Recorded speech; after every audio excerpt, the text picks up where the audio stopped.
वालेकुम अस्सलाम। शनीला, आवाज क्लियर है?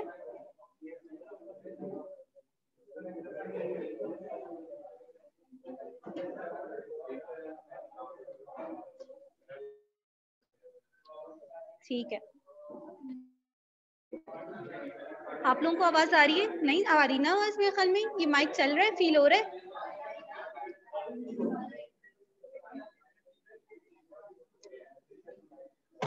क्लास अच्छा, तो कल चैप्टर 2 हमारा कंप्लीट हो गया था, तो आज की क्लास में हम अपना चैप्टर 3 स्टार्ट करेंगे। अच्छा, क्या कंप्लीट नहीं हुआ था? मैंने कल ये बात बोली थी कि जो और पेरिशेबल गुड है उस कॉन्सेप्ट का कनेक्शन है। तो चैप्टर 3 जब हम लास्ट 3 का पढ़ लेंगे तो हम इजीली उसको समझ लेंगे। और मैंने एक वीडियो शेयर कर ली थी आप लोगों से पब्लिक क्लब गुड की, ठीक है? तो वो आप लोग देख लीजिएगा।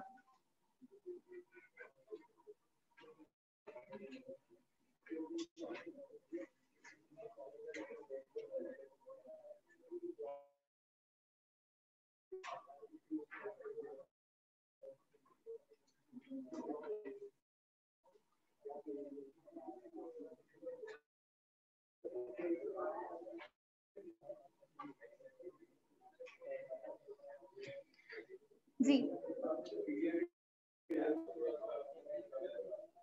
आंसर थोड़ा गलत था। क्या गलत था आंसर?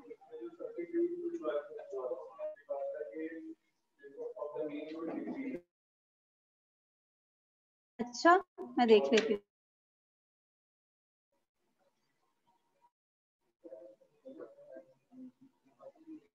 तो मैंने सिर्फ इस वजह से सेंड कर दिया था कि एक स्टूडेंट का मेरे पास आया था, सेंड कर देंगे तो हम अपने आंसर मैच कर लेंगे। देख लेती हूँ अगर कोई इसमें मिस्टेक आपको मैं बता भी दूँ। बिल्कुल। अच्छा, ये जो आपका क्वेश्चन था में डिमांड का राइटवर्टी शिफ्ट हुई है, यहाँ पे मिस्टेक है। यहाँ पे लिखा हुआ है the good for the demand for the good under examination decreases, तो यह क्या आएगा? इंक्रीजेस आएगा।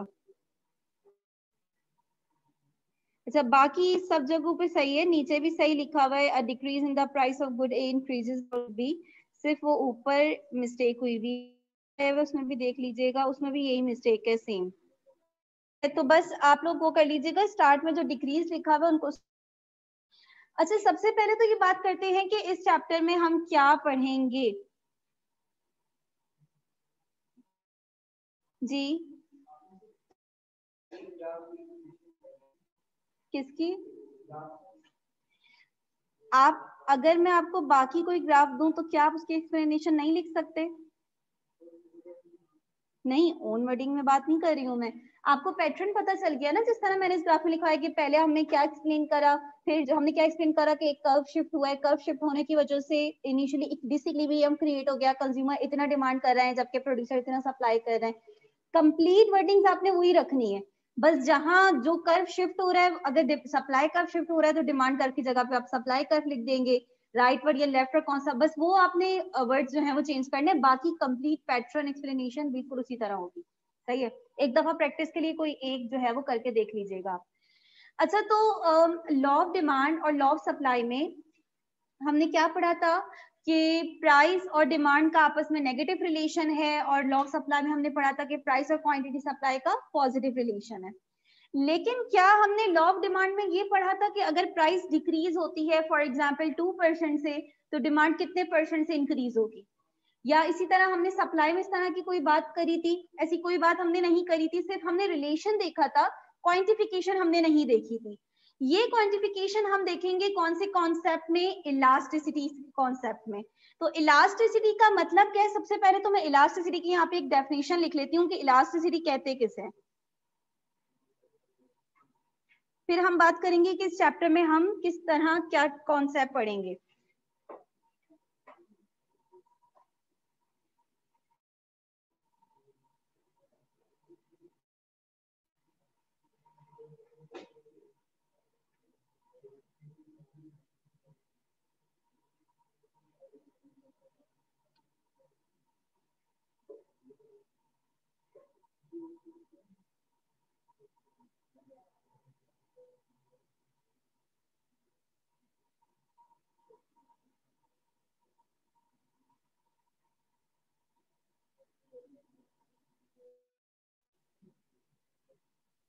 लास्ट डेफिनेशन है, elasticity is the measurement of the variable in response to a change in another. तो एक वेरिएबल में अगर परसेंटेज चेंज आएगा तो उसकी वजह से दूसरे वेरिएबल में कितना परसेंटेज चेंज आएगा, इस मेजरमेंट को हम कहते हैं इलास्टिसिटी।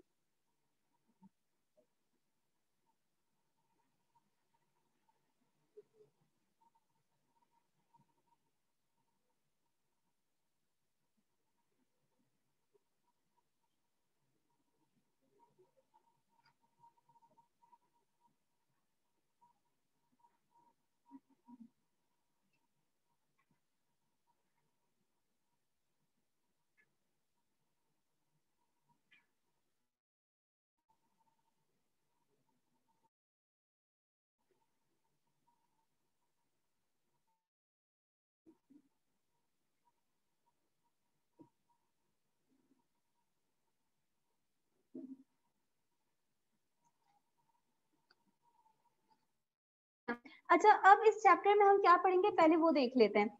हमारे पास जो टाइप्स हैं उनमें दो तरह की टाइप्स आती हैं, एक इलास्टिसिटी ऑफ डिमांड और दूसरी इलास्टिसिटी ऑफ सप्लाई।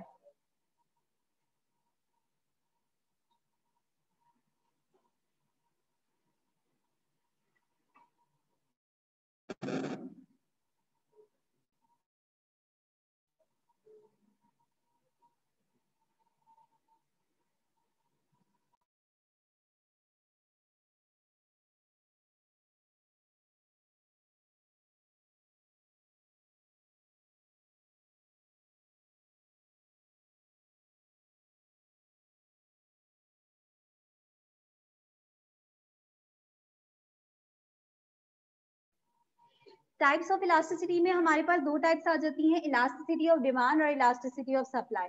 अच्छा, अब इलास्टिसिटी की जो डेफिनेशन है ना, उसको देखकर हमें क्या पता चलता है कि इलास्टिसिटी ऑफ डिमांड में हम क्या पढ़ेंगे।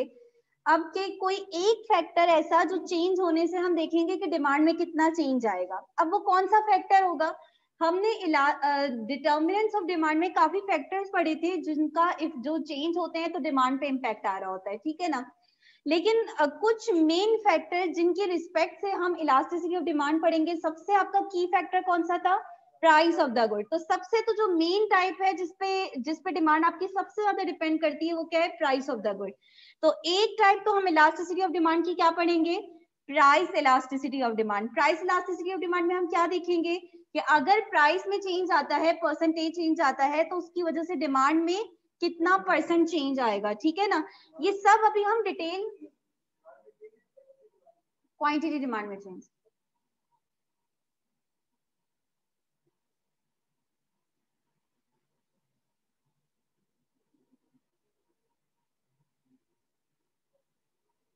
सेकंड हमने पढ़ा था कि कंज्यूमर इनकम। कंज्यूमर इनकम की रिस्पेक्ट से जो हम इलास्टिसिटी ऑफ डिमांड की टाइप पढ़ेंगे उसे हम क्या बोलेंगे? Income elasticity of demand.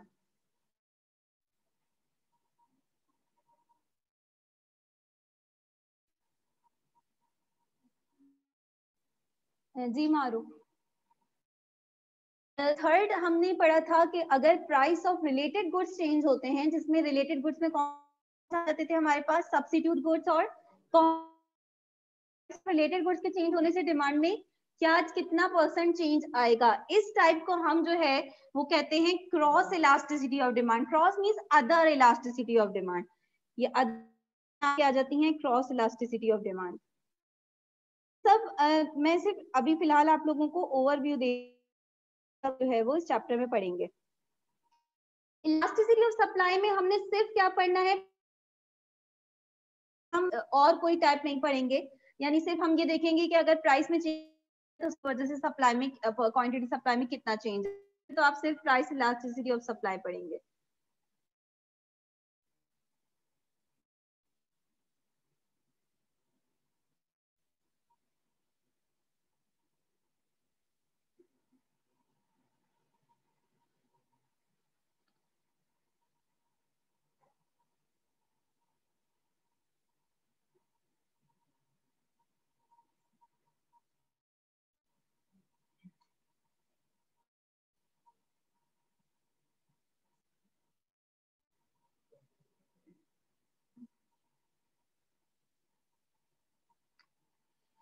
अच्छा, तो हमने अपने कहाँ से स्टार्ट करना है? हमने स्टार्ट करना है प्राइस इलास्टिसिटी ऑफ डिमांड से। इलास्टिसिटी ऑफ डिमांड की डेफिनेशन तो सिंपल है कि अगर किसी भी एक फैक्टर में चेंज आता है, जो डिमांड जिस पे डिपेंड करती है, सॉरी, तो उसकी वजह से आपकी क्वांटिटी डिमांड में कितना चेंज आएगा।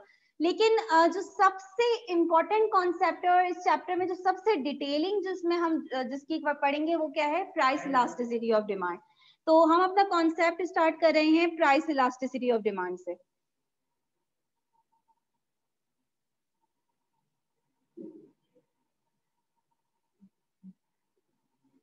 अच्छा, प्राइस इलास्टिसिटी ऑफ डिमांड में हम क्या पढ़ेंगे कि अगर आपकी price of the good change होती है तो डिमांड जो है उस कमोडिटी की वो कितना रिस्पॉन्स करेगी, उसकी रिस्पॉन्सिवनेस कितनी है, वो ज्यादा रिस्पॉन्स करेगी या कम रिस्पॉन्स करेगी, ठीक है ना। इट मीन्स कि प्राइस इलास्टिसिटी ऑफ डिमांड में हम क्या पढ़ रहे हैं, ये डेफिनेशन आप लोग लिखना चाहें तो लिख दें। The price elasticity of demand is the response of the quantity demanded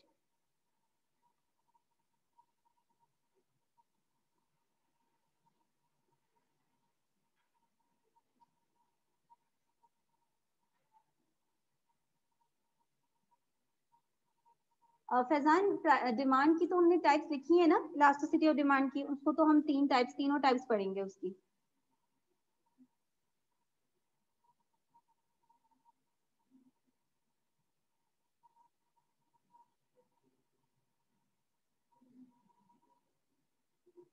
कौन कंटिन्यूस बोल रहा है? आप कंटिन्यूस बोल रहे हैं?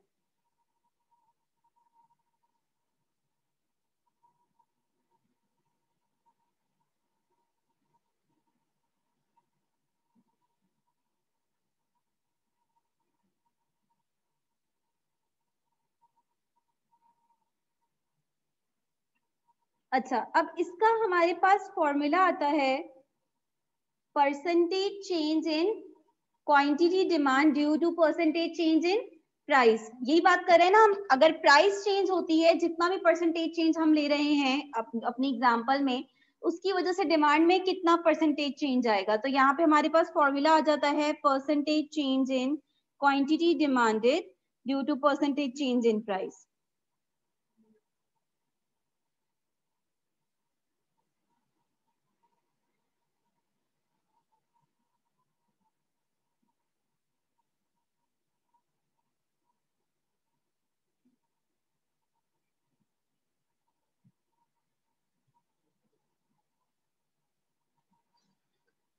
अच्छा, परसेंटेज चेंज कैसे फाइंड करते हैं?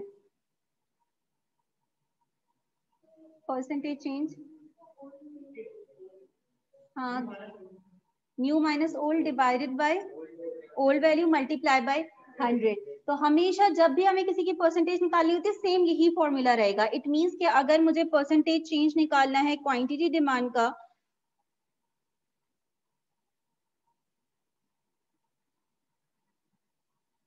तो हम किस तरह निकालेंगे? New value of quantity demand minus old value of quantity demand divided by old value of quantity demand multiply by 100। और इसी तरह हम परसेंटेज चेंज इन प्राइस निकालेंगे।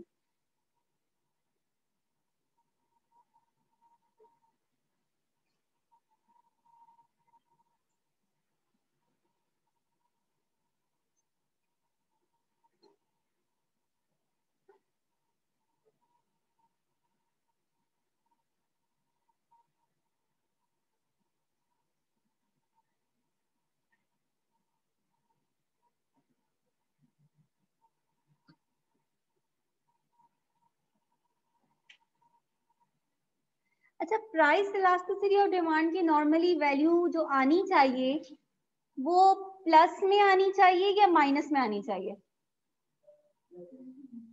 प्लस में। अच्छा, प्लस का क्या मतलब है? प्लस का मतलब है कि डायरेक्ट रिलेशन है। तो क्या डायरेक्ट रिलेशन है? प्राइस के चेंज होने से डिमांड भी इंक्रीज होती है। इनवर्स रिलेशन है ना। इट मींस कि जब आप चेंज निकालेंगे तो एक का चेंज अगर प्लस में आएगा तो दूसरे का चेंज माइनस में आएगा। It means in the end जो प्राइस इलास्टिसिटी ऑफ डिमांड है उसकी वैल्यू क्या आती है आपके पास? नेगेटिव वैल्यू आती है।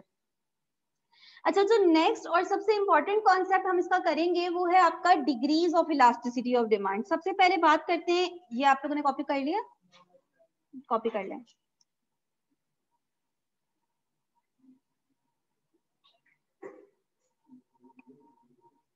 बिल्कुल फैजान, वो अभी हम बात करेंगे जब न्यूमेरिकल करेंगे ना, कि हम एब्सोल्यूट वैल्यू लेते हैं।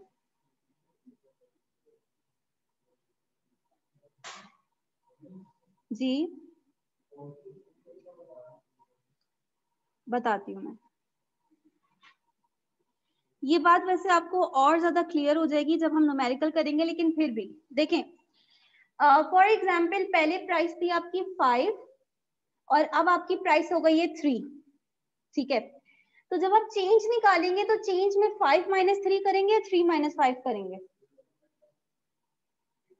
पहले तो ये बताएं चेंज कैसे निकालते हैं। अगर सिंपल चेंज की अगर हम बात करें तो सिंपल चेंज कैसे निकलता है? New value minus old value. तो अभी प्राइस कितनी हो गई है? 3, पहले कितनी थी? 5।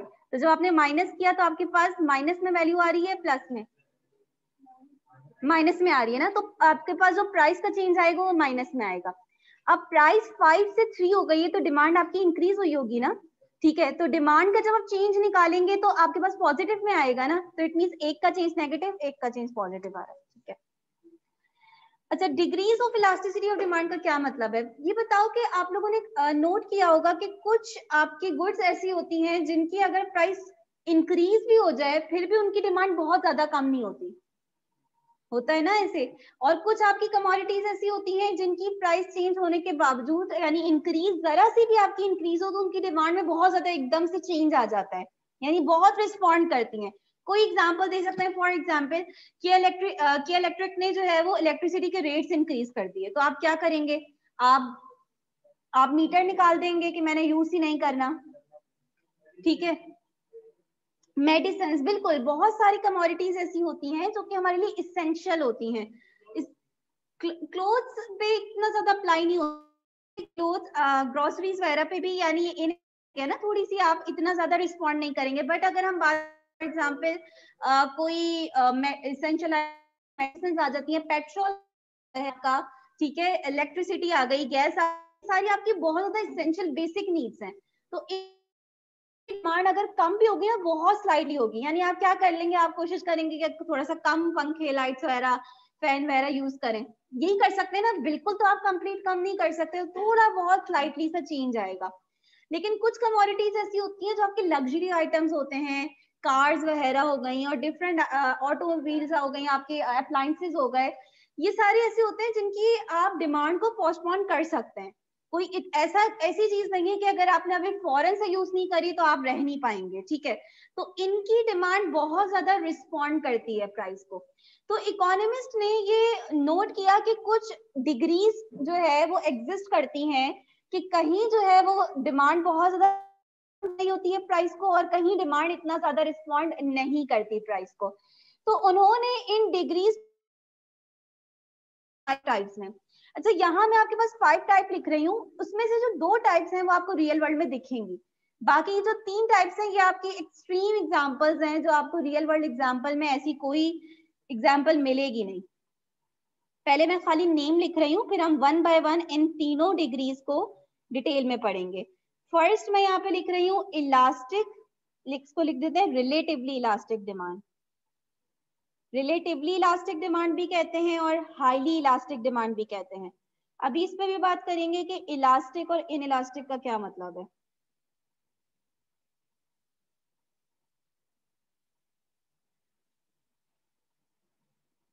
ये मैंने इस वजह से रिलेटिवली भी स्लैश डाला है हाईली, क्योंकि कहीं हाईली इलास्टिक डिमांड भी लिखा हुआ हो सकता है, कहीं रिलेटिवली भी, दोनों एक ही बात है।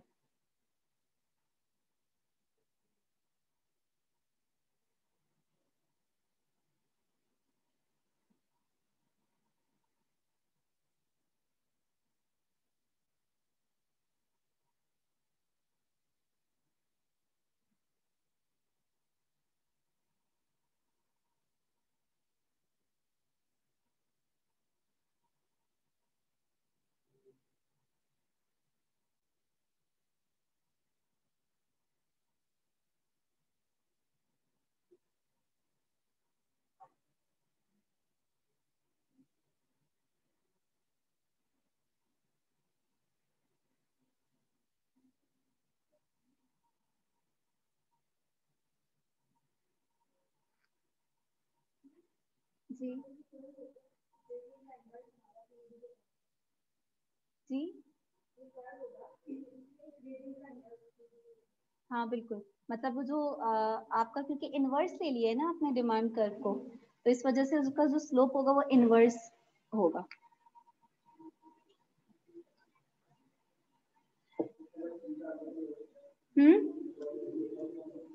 आपकी आवाज नहीं आ रही बिल्कुल। नंबर 3 में यूनिटरी इलास्टिक डिमांड, यूनिटरी। अच्छा, पहले तो ये बात करते हैं कि इलास्टिक और इन इलास्टिक का क्या मतलब है। फॉर एग्जाम्पल कि आपने एक रबर बैंड लिया और आपने उसको जो है जब स्ट्रेच किया तो वो स्ट्रेचेबल था, बहुत ज्यादा स्ट्रेचेबल, उसको हम क्या बोलेंगे, इलास्टिक है, इलास्टिक है। लेकिन अगर हम कोई चीज स्ट्रेच करें और उसमें बहुत ज्यादा रिजिडिटी हो, वो स्ट्रेच ना हो रहा हो, तो हम क्या बोलेंगे, इन इलास्टिक है।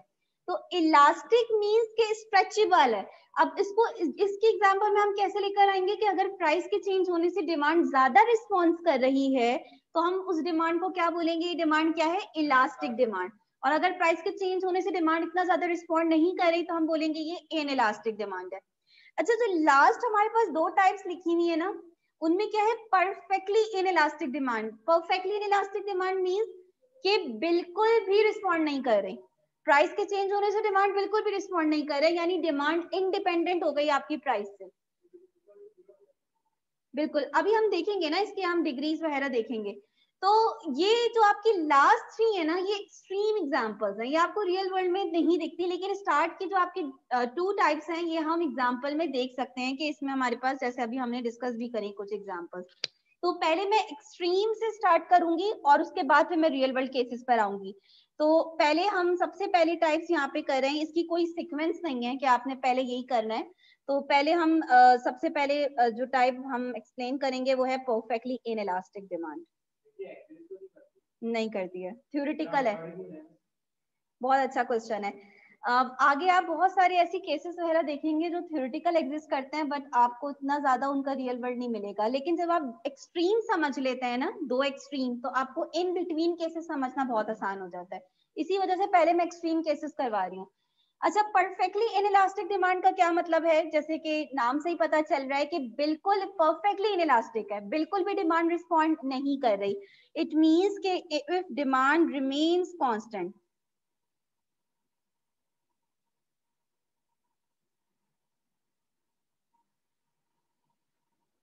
whatever the change in price।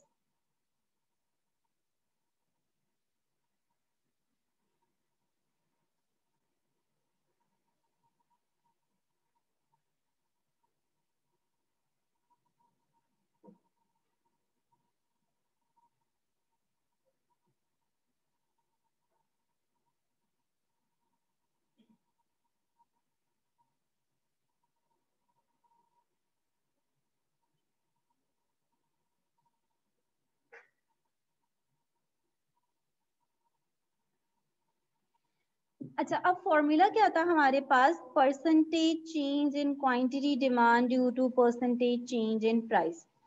For example कि आपकी प्राइस चेंज हो रही है 5% से, लेकिन आपकी डिमांड चेंज ही नहीं हो रही है, कांस्टेंट है, जितनी पहले थी उतनी है। इट मींस डिमांड में चेंज क्या आ रहा है, आपका जीरो आ रहा है। तो zero divided by something, zero. तो परफेक्टली इनइलास्टिक डिमांड में जो डिग्री आती है वो हमारे पास क्या आती है, जीरो आती है।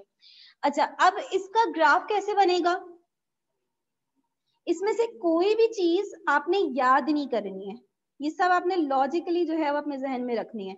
अब देखिए यहाँ पे हम क्वांटिटी डिमांड प्लॉट कर रहे हैं जैसे हम हमेशा करते हैं डिमांड कर्व में।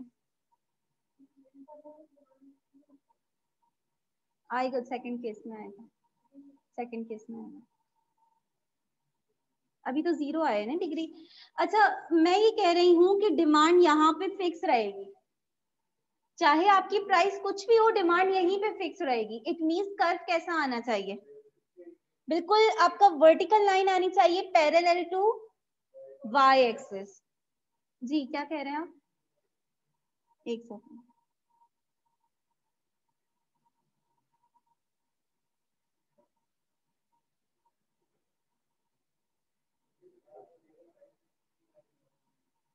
ये देखें, प्राइस मेरी जब 10 थी, 15 थी, तब भी कितनी डिमांड हो रही थी, 20। जब प्राइस आपकी डिक्रीज होके 10 हुई तब भी कितनी डिमांड हो रही है, 20।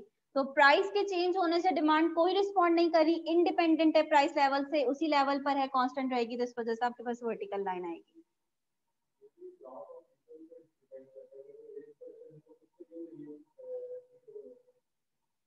लेकिन जी उसके लिए अप्लाई नहीं होगा, लेकिन ये बहुत ज्यादा एक्सट्रीम है। जो रिच क्लास भी थोड़ा बहुत रिस्पॉन्ड कर देती है, हाँ इनइलास्टिक होती है बट परफेक्टली इनइलास्टिक बहुत एक्सट्रीम केस है। अब यहाँ पे आप लाइफ सेविंग ड्रग वगैरह की एग्जांपल ले रहे होते हैं, जो आपकी बहुत, आपकी कोई बंदा इंसुलिन ले रहा है और रोज वो जितनी लेता है वो उतनी ही लेगा, अब उसकी प्राइस इंक्रीज हो जाती है तब भी वो काम नहीं करेगा, कम हो जाती है तो ऐसे नहीं वो पहले से ज्यादा लेने लग जाएगा, ठीक है ना। तो ये वाली चीज है कि कुछ जो लाइफ सेविंग ड्रग्स वगैरह हैं वो आपकी कहीं ना कहीं थोड़ी इसके करीब करीब क्लोज आती हैं। अच्छा, सेकंड हमारे पास आती है परफेक्टली इलास्टिक डिमांड। पहले तो मुझे ये याद दिलाओ कि इलास्टिक डिमांड हमने क्या पढ़ी थी, इलास्टिक डिमांड कौन सी होती है, जो कि डिमांड प्राइस के चेंज होने से ज्यादा रिस्पॉन्ड करे डिमांड या कम। इलास्टिक मींस कि स्ट्रेचेबल ना, उस एग्जांपल से याद रखो कि ज्यादा रिस्पॉन्ड कर रही है। परफेक्टली इलास्टिक डिमांड का क्या मतलब है कि प्राइस स्लाइटली सी चेंज होती है, बिल्कुल इतनी स्लाइटली कि आपका जीरो के बराबर उसका चेंज है, नेग्लिजिबल, और उसकी वजह से डिमांड में इनफाइनाइट चेंज आ जाए। अब देखो ये ऐसा कैसे हो सकता है, अब अगेन अगर हम इसकी एग्जांपल सोचें कोई बहुत, तो हम इसकी एग्जांपल ऐसे सोच सकते हैं कि फॉर एग्जांपल एक जगह पे दो कॉफी मशीन्स रखी हुई हैं और उनकी क्वालिटी वगैरह एग्जैक्ट सेम है, ठीक है, यानी वो परफेक्ट सब्स्टिट्यूट है एक दूसरे की। तो एक कॉफी मशीन की अगर बिल्कुल स्लाइटली सी भी प्राइस इंक्रीज होगी तो कंज्यूमर सारे के सारे स्विच कर जाएंगे दूसरी पर, ठीक है ना। तो ये एक बहुत एक्सट्रीम एग्जांपल है जिसमें दो कमोडिटीज बिल्कुल परफेक्ट सब्स्टिट्यूट हो और उनमें से किसी एक की बिल्कुल स्लाइटली सी प्राइस चेंज हो जाए तो कोई भी उससे परचेज ही नहीं करेगा, कोई भी उससे परचेज नहीं करेगा, उसे पता है एग्जैक्ट सेम है तो मैं जरा सी भी ज्यादा प्राइस क्यों दूं उसके लिए, ठीक है ना। अब क्योंकि आपको रियल वर्ल्ड में इतना परफेक्ट सब्स्टिट्यूट कोई नहीं दिखता, ठीक है, सब्स्टिट्यूट होते हैं बट इतने परफेक्ट सब्स्टिट्यूट नहीं होते, इसी वजह से ये एग्जाम ये आपकी जो टाइप है ये भी आपकी जो है वो काफी अनरियलिस्टिक है।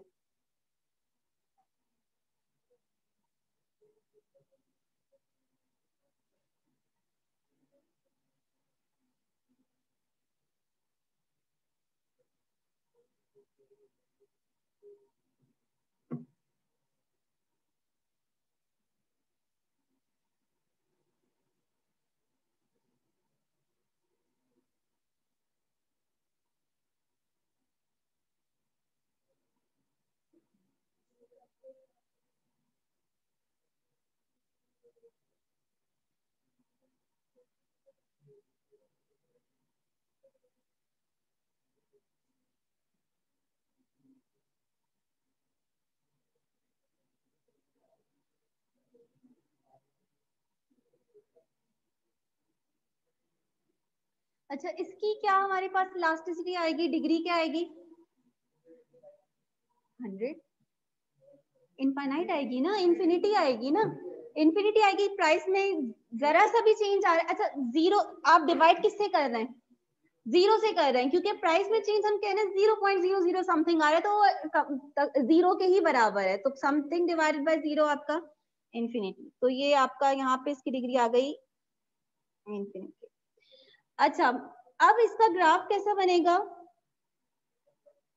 Horizontal, very good, parallel to x axis.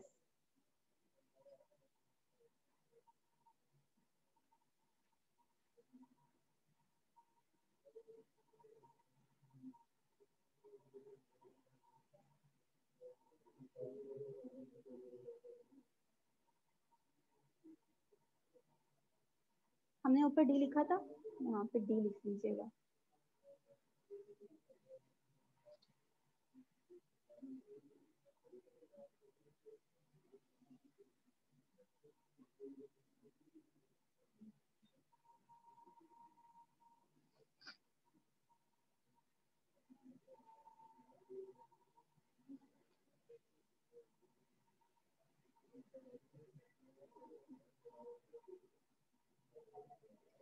ये टाइप सबको क्लियर हो रही है, कोई कंफ्यूजन तो नहीं है किसी को। अच्छा, यूनिटरी इलास्टिक डिमांड के नेम से ही क्या पता चलता है आपको, यूनिफॉर्मिटी है, यानी क्या जितनी प्राइस में चेंज आएगा उतना ही डिमांड में चेंज आएगा। इट मींस क्या मैं ये बोल सकती हूँ कि मैंने percentage change in demand is equal to percentage change in price, ठीक है, बोल सकती हूँ ना मैं। फॉर एग्जाम्पल 5% प्राइस का चेंज होने से 5% ही डिमांड में चेंज आ रहा है, तो आपके पास इलास्टिसिटी क्या आ जाएगी 1, ठीक है। इसी वजह से हम इसको क्या कहते हैं, यूनिटरी इलास्टिक डिमांड। किस क्या कहते हैं, मैंने कहीं पढ़ा लिखा हुआ ये पढ़ा नहीं है, अगर आप बोल रहे हैं तो आपने कहीं पढ़ा होगा। नहीं ऐसा कुछ नहीं कहते, नहीं इसका नाम यूनिटरी इलास्टिक ही होता है। दोबारा एक्सप्लेन कर देती हूँ, बस ग्राफ देखना है या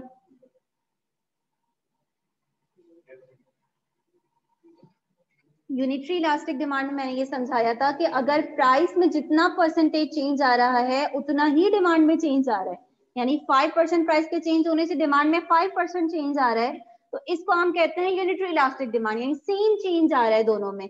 और इसमें हमारी इलास्टिसिटी क्या आ जाती है, डिग्री इक्वल टू 1, 1 ना 5 डिवाइड,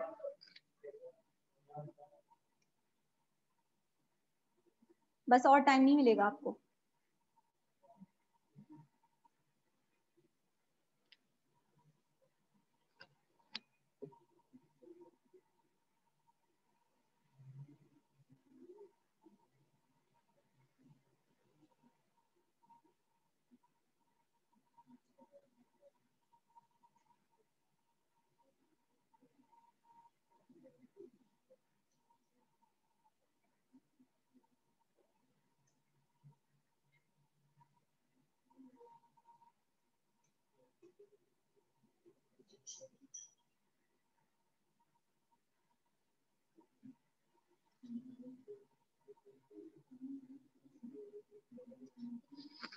अच्छा इसका ग्राफ कैसा बनना चाहिए हमारा,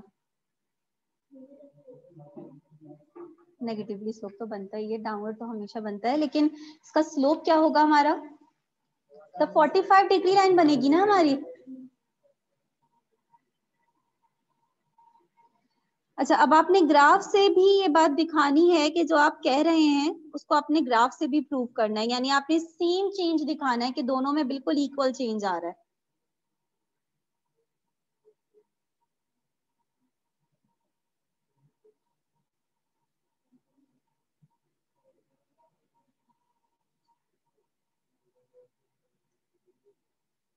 तो मैं 2 पॉइंट्स लेकर इस बात को दिखाऊंगी भी, शो भी करूंगी।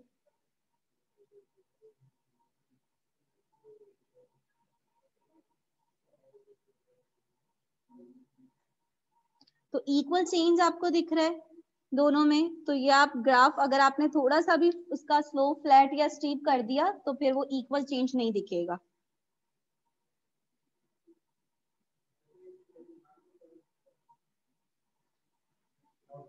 बिल्कुल लॉ ऑफ डिमांड में जो हम डिमांड कर्व बनाते हैं वो यही बनाते हैं, यूनिटरी इलास्टिक। क्वेश्चन पूछना क्या चाह रहे थे आप, चेंज इसमें कुछ नहीं है, बस हम इक्वल चेंज दिखा रहे हैं, दोनों में इक्वल परसेंटेज चेंज आ रहा है। तो ये तो हमारे 3 एक्सट्रीम केसेस थे।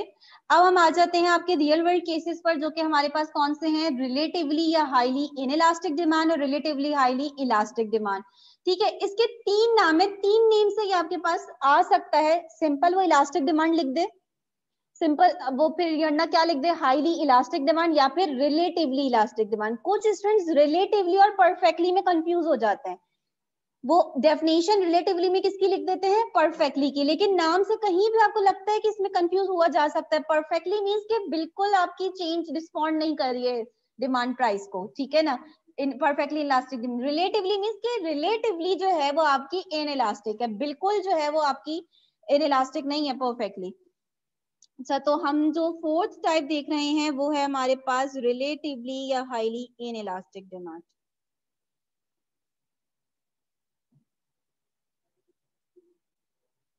रेक्टेंगुलर हाइपरबोला,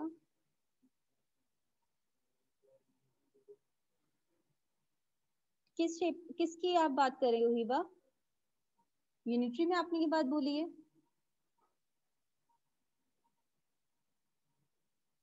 जी जी, अच्छा जी, अच्छा, इसकी डेफिनेशन खुद से मुझे बता सकते हो यूनिटरी की देखते हुए? यूनिटरी इलास्टिक डिमांड की डेफिनेशन देखते हुए इसकी डेफिनेशन बताई जा सकती है? When a percentage change in demand is less than percentage change in price, यही है? When a percentage change in demand is less than percentage change in price, it is said to be relatively inelastic demand.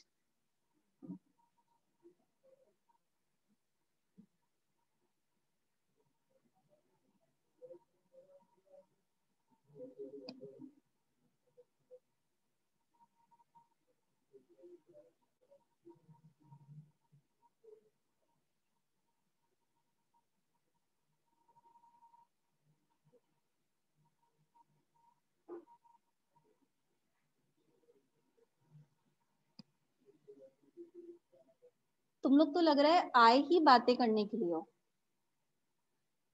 नहीं, ये जो आपके आगे बैठे हुए आपके, आप भी खैर कम नहीं कर रहे हैं।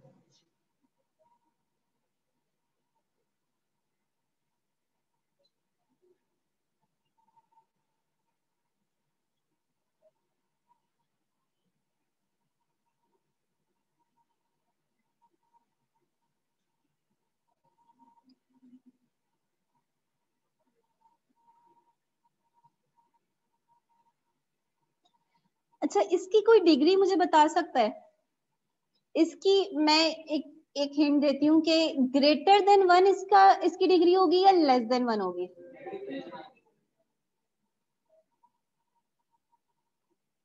यानी पहले मैं यहाँ पे इस तरह भी लिख देती हूँ।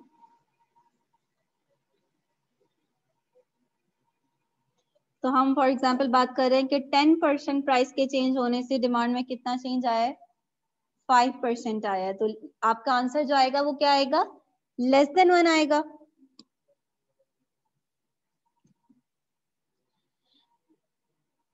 अच्छा, अब इसका जो ग्राफ बनेगा उसका स्लोप आपका 45 डिग्री लाइन तो नहीं बन रही होगी, ठीक है ना? तो उसका थोड़ा सा ग्राफ आपका स्टीप होगा या फ्लैट होगा?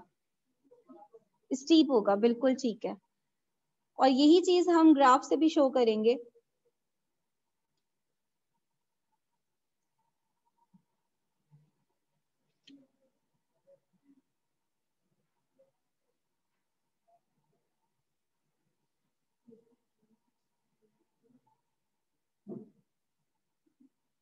ठीक है, तो वर्टिकल के करीब करीब, बिल्कुल वर्टिकल नहीं बट वर्टिकल के करीब क्लोज होगा आपका, स्टीप कर्व बनेगा इसमें। और आपको इस स्टीप कर्व से ये बात प्रूफ भी आप करेंगे कि प्राइस के चेंज होने से डिमांड में बहुत कम चेंज आ रहा है।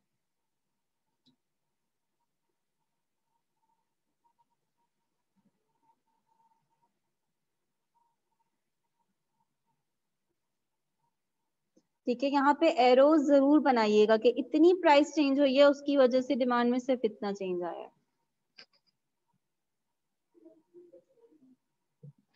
इसकी प्रैक्टिकल रिलेटिवली इनइलास्टिक डिमांड की बहुत एग्जांपल्स हैं, अभी मैंने दी ना आप लोगों, आपको इलेक्ट्रिसिटी की एग्जांपल दी, जितने भी आपके इसेंशियल गुड्स हैं उन सब की इनइलास्टिक डिमांड होती है। हम इतना ज्यादा डिमांड कम थोड़ी कर सकते हैं उन कमोडिटीज की, हमारी बेसिक नीड्स हैं। तो जितनी भी हमारी बेसिक नीड्स हैं वो सारी इनइलास्टिक डिमांड में फॉल करती हैं।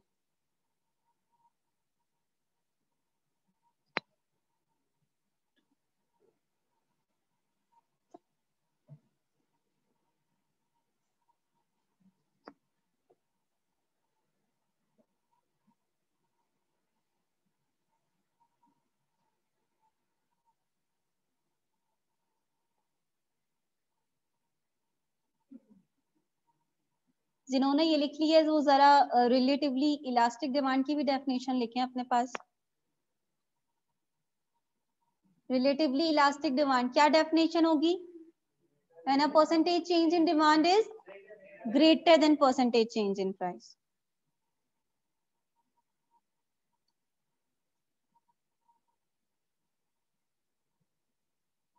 फातिमा, क्यों आपको डिफरेंस नहीं दिख रहा? ये हमने कितना स्टीप बनाया है और ये हमने बिल्कुल 45 डिग्री लाइन बनाई थी जिसमें हम इक्वल चेंज दिखा रहे थे, और ये तो हमने बहुत स्टीप बनाया है। आपको दिख भी रहा है कि इक्वल चेंज नहीं आ रहा है, प्राइस में चेंज ज्यादा आ रहा है, डिमांड में चेंज कम आ रहा है। तो हमने इसका स्लोप चेंज करा है। बनेगा तो डाउनवर्ड ही, लेकिन जो स्लोप है उसमें चेंज हम शो कर रहे हैं, तो ये स्टीप है।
अच्छा, इसकी डिग्री क्या आएगी हमारे पास? Greater than 1।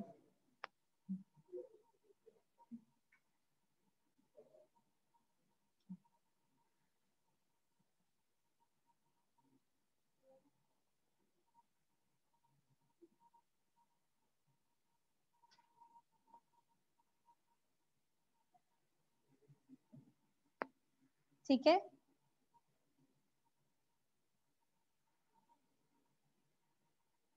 ये इसी वजह से, क्योंकि बातें हो रही है ना, तो वो सब कॉपी कर लेता है और आप लोग बाद में मुझसे बोल रहे होते हैं कि जूम आउट कर दें।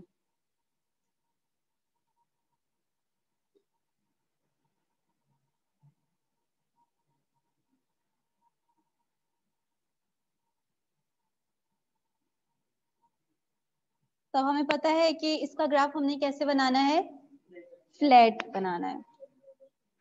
तो हॉरिजॉन्टल के बिल्कुल क्लोज होगा, बिल्कुल हॉरिजॉन्टल नहीं होगा, बट जितना आप फ्लैट बनाएंगे उतना आप अपनी थ्योरी को यहाँ पे इसमें प्रूव कर सकते हैं।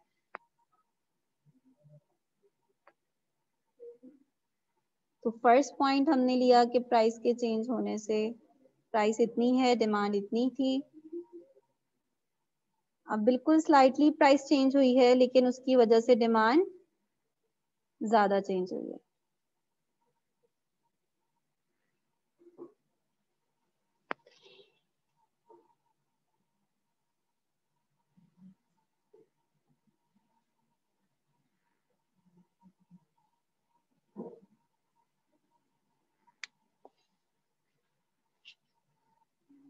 ये जो 5 डिग्रीज हमने पढ़ी हैं, सबको क्लियर है? किसी को कोई कंफ्यूजन तो नहीं है इसमें? अच्छा, अब जो नेक्स्ट कॉन्सेप्ट आ रहा है ना, उसमें आप लोगों को और मजा आएगा, क्योंकि उसमें हम मेजरमेंट पे आ जाते हैं। तो जब न्यूमेरिकल्स वगैरह करेंगे तो आप लोगों को तो मजा आता है मैथ्स करने में, आई गेस।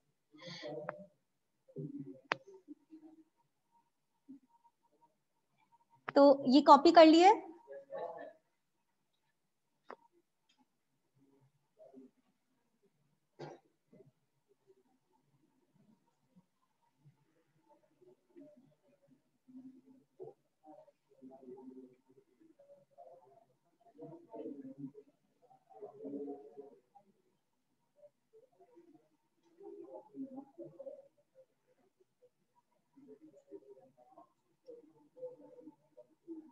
तो नेक्स्ट कॉन्सेप्ट हम करने जा रहे हैं measurement of price elasticity of demand. अच्छा, अब अक्सर लिखा हुआ देखेंगे कि प्राइस इलास्टिसिटी ऑफ डिमांड की जगह पे सिर्फ इलास्टिसिटी ऑफ डिमांड लिखा हुआ होगा। डिग्रीज में भी ये डिग्रीज है प्राइस इलास्टिसिटी ऑफ डिमांड की, बट लिखा हुआ होगा सिर्फ degrees of elasticity of demand. ठीक है, अक्सर जगहों पे आपको यही दिखेगा, क्योंकि डिमांड का सबसे इंपॉर्टेंट फैक्टर प्राइस है, इस वजह से इन दोनों वर्ड को अक्सर जो है वो एक साथ यूज किया जाता है एक ही सेंस में। तो मैं यहाँ पे measurement of elasticity of demand लिखूं या प्राइस इलास्टिसिटी ऑफ डिमांड लिखूं, एक ही बात है। अब हमारे पास मेजरमेंट के 3 मेथड्स आ जाते हैं। फर्स्ट, जिसे हम कहते हैं परसेंटेज मेथड, परसेंटेज या प्रोपोर्शनेट मेथड हम कहते हैं इसे। सेकंड, जिसे हम कहते हैं टोटल रेवेन्यू और आउटले मेथड।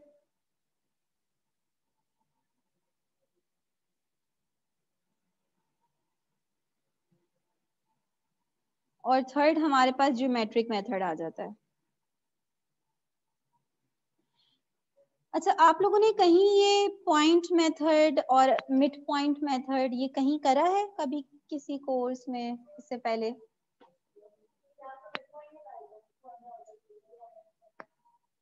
ठीक है, तो परसेंटेज मेथड, सबसे पहले हम परसेंटेज मेथड करेंगे। सबसे रिलायबल और सबसे ज्यादा यूज किया जाने वाला यही मेथड है। परसेंटेज मेथड में हमारे पास दो मेथड्स आ जाते हैं, दो तरह से हम परसेंटेज कैलकुलेट कर सकते हैं। एक जिसे हम कहते हैं पॉइंट मेथड,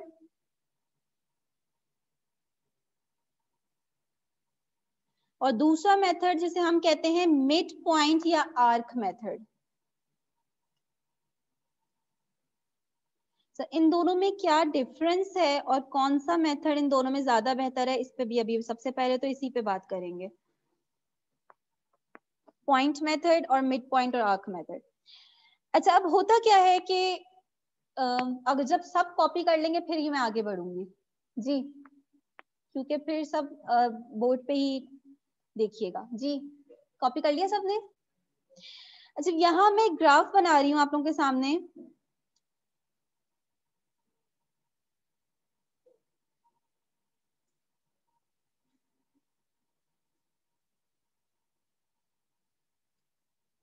बिल्कुल इस तरह डिमांड कर्व होता है, वही हमने डिमांड कर्व बनाया और इसमें मैंने 2 पॉइंट ले लिए।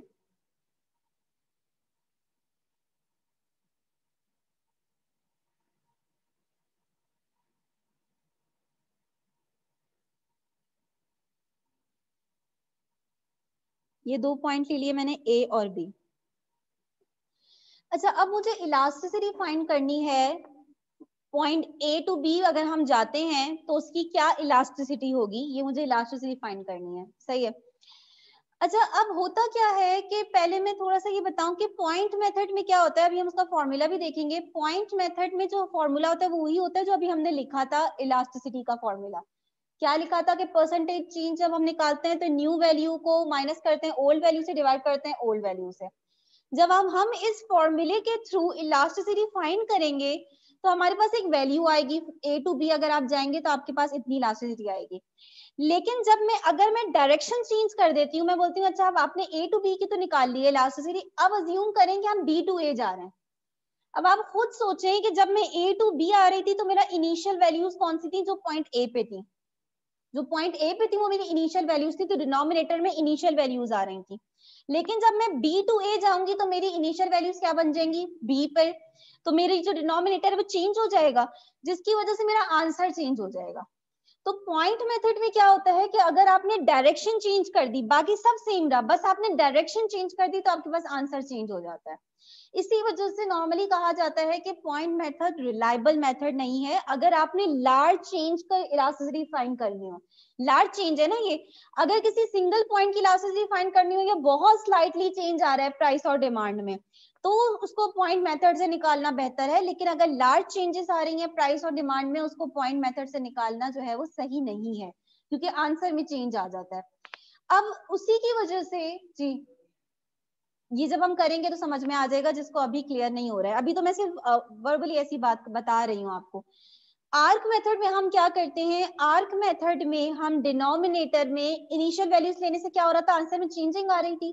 तो आर्क मेथड में हमने ये इंप्रूवमेंट करी कि हमने आर्क मेथड में डिनोमिनेटर जो बेस वैल्यू बनाई वो एवरेज वैल्यू बना दी। जब हमने एवरेज वैल्यू ली तो एवरेज सेम रहेगी, एवरेज में कोई चेंज नहीं आएगा। हम डायरेक्शन चेंज भी कर दें तो एवरेज में तो चेंज नहीं आएगा ना। एवरेज कैसे निकालते हैं? Initial value plus final value plus old value divided by 2।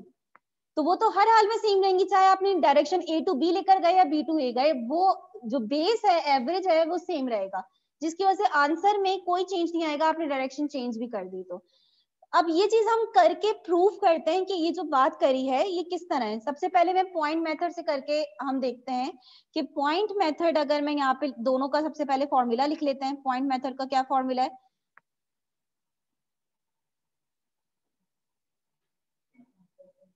Point method में जब हम परसेंटेज चेंज निकालेंगे वही सेम जो हमने पहले फॉर्मूला लिखा था।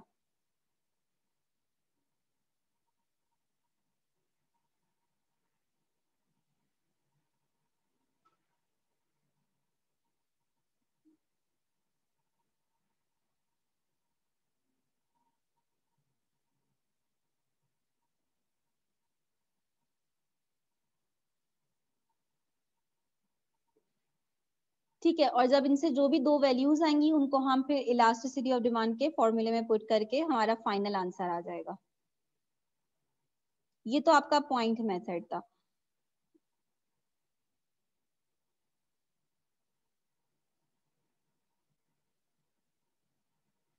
लेकिन आर्क मेथड का फॉर्मूले में क्या चेंज आ जाएगा, बस हम ओल्ड वैल्यू के बजाय एवरेज वैल्यू ले लेंगे।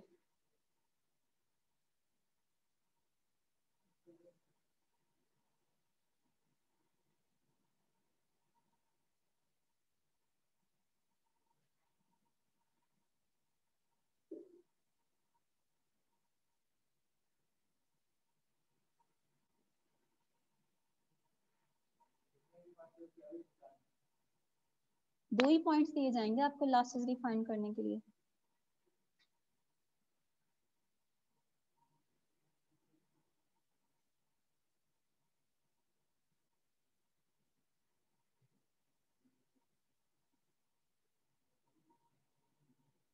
ठीक है, तो फॉर्मूले में बस डिनोमिनेटर में आपका ये चेंज आ गया कि एवरेज वैल्यूज आ गई हैं।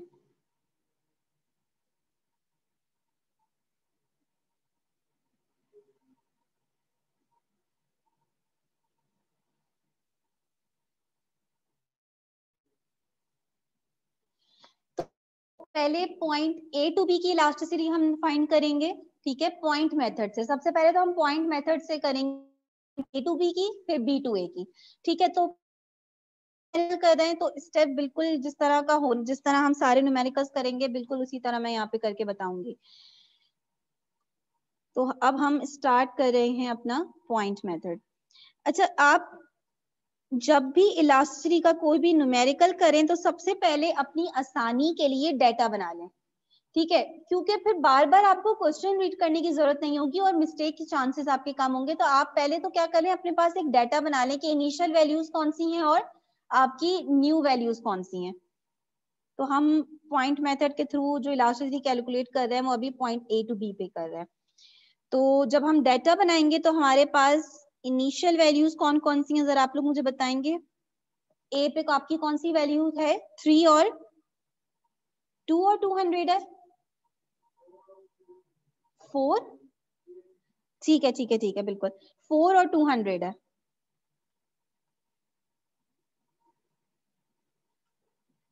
और बी पे हमारे पास 3 और 300 है। अच्छा, ये हमने क्या डाटा बनाया ये तो समझ में आ गया ना सबको। इनिशियल वैल्यूज लिए, अब हमने सिर्फ फॉर्मूले में पुट करना है और हमारे पास आंसर आएगा। अच्छा, एक और बात, देखा जाए तो बहुत छोटी सी बात है, लेकिन इससे लिटरली स्टूडेंट्स के जो आसानी से मिलने वाले नंबर होते हैं ना न्यूमेरिकल्स में, वो नहीं मिल पाते। स्टूडेंट्स क्या मिस्टेक करते हैं कि इलास्टिसिटी के फॉर्मूले में न्यूमरेटर में क्या है हमारे पास, percentage change in quantity demand. अब स्टूडेंट्स क्या करते हैं कि पहले क्या फाइंड कर लेते हैं, परसेंटेज चेंज इन प्राइस। बोलते हैं भाई दोनों ही फाइंड करना है ना, तो पहले परसेंटेज चेंज इन प्राइस निकाल लिया, फिर percentage change in quantity demand निकाल लिया।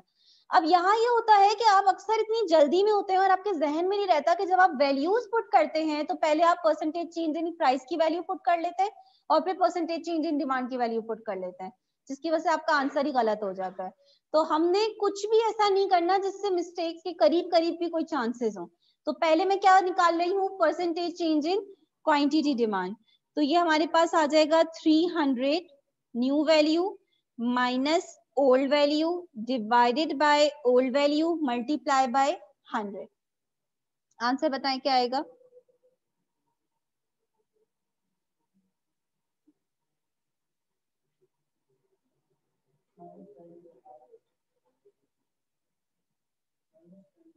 ट्वेंटी। क्या हो गया, ये क्या, ये प्लस माइनस डिवाइड नहीं हो रहा।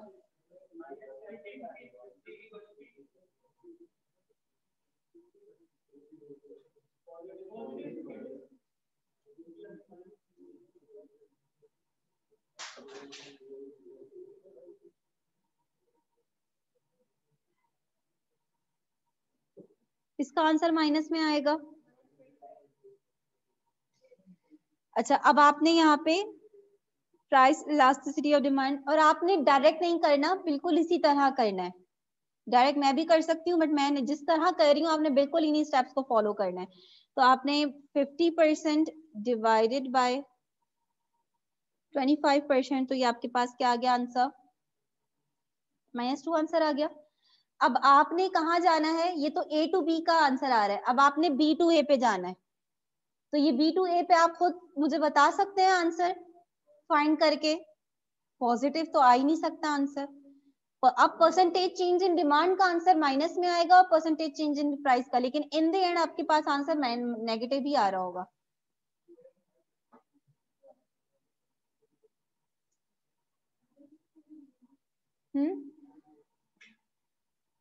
और भी क्या देखना है, बस इतना ठीक है।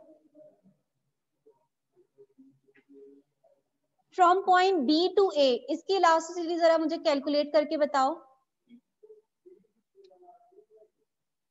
बी टू ए जा रहे हैं तो बी हमारा initial old value b to a जा रहे हैं ना, तो अब न्यू वैल्यूज कहाँ है, ए पर है ना, ए पे गए हैं हम, तो ए न्यू वैल्यू है, बी से आए हैं तो बी आपकी,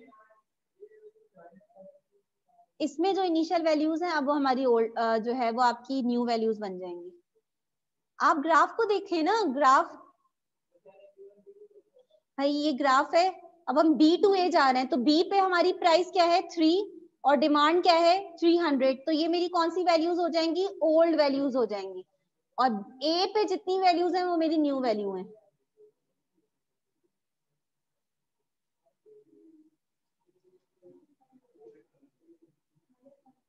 बिल्कुल ठीक है, किसने जवाब दिया ये,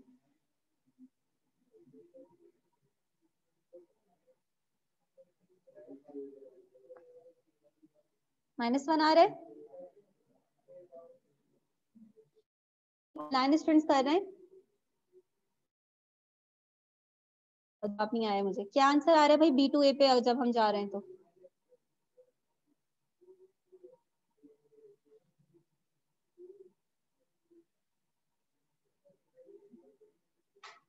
आप फाइंड करेंगे तो आपके पास -1 आएगा।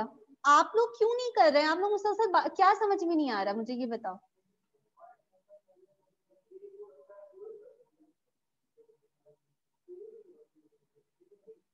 किसको ओल्ड रखा है और किसको न्यू रखना था, ये जो मैंने फाइंड करा इसमें बात कर रहे हो, अभी जो किया है -2 वाला, मैं पॉइंट ए पे थी, बी पे आई हूँ, तो अभी मैं कहाँ आई हूँ, मेरी न्यू पॉइंट है,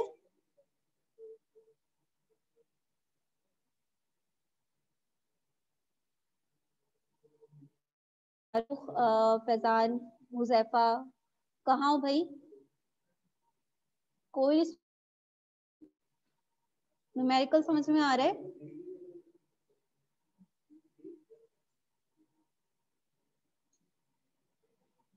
मुझे वैल्यू बताओ ना, क्या वैल्यू आ रही है,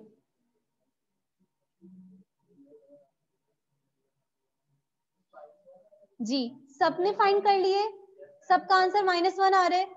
अब आप देखिए कोई छोटी मोटी डिफरेंस भी नहीं है, अच्छा खासा डिफरेंस है, एक में आ रहा है -2 और दूसरे में आ रहा है -1, ठीक है, लेकिन यही काम अगर हम आर्क मेथड से करेंगे तो हमारे पास बिल्कुल एग्जैक्ट सेम आंसर आएगा, चाहे हम पॉइंट ए टू बी जाएं या फिर बी टू ए जाएं। तो मैं पॉइंट मेथड में यहाँ पे बस लिख रही हूँ कि पॉइंट बी टू ए में हमारे पास आंसर आ रहा है -1, ठीक है। अब इसी तरह जी देखिए -2 का मतलब क्या है, यहाँ पे -2 लिखा हुआ है, यहाँ पे अभी मैं वैसे साइन की बात नहीं कर रही थी, ये इंटरप्रिटेशन की बात मुझे अलग से करनी थी।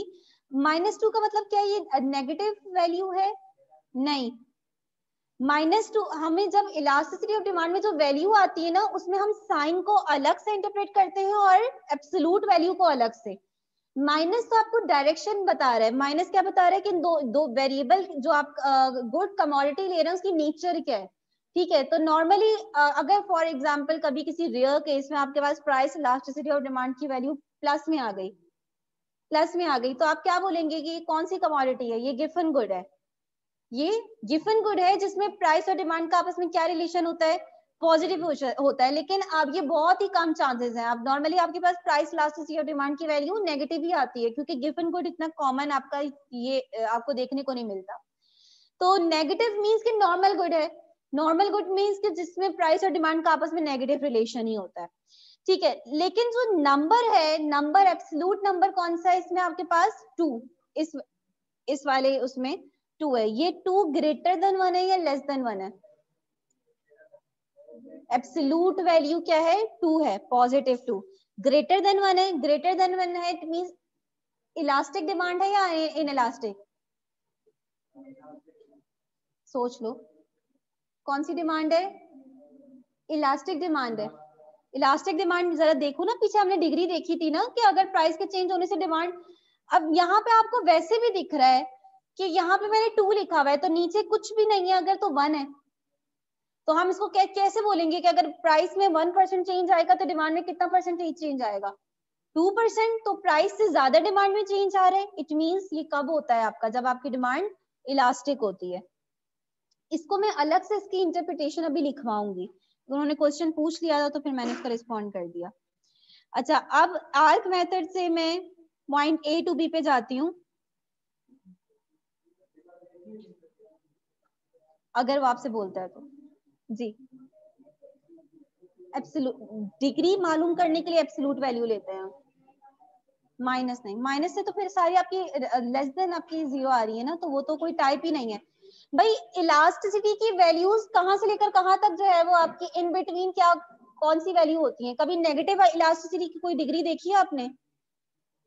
कोई नेगेटिव डिग्री देखी है आपने? 5 आपने डिग्रीज देखी है ना, पांचों में कोई ऐसी डिग्री थी जो नेगेटिव वैल्यू बता रही थी? नहीं। इट मींस इलास्टिसिटी की value in between 0 to infinity, 0 to infinity के दरमियान वैल्यूज होंगी।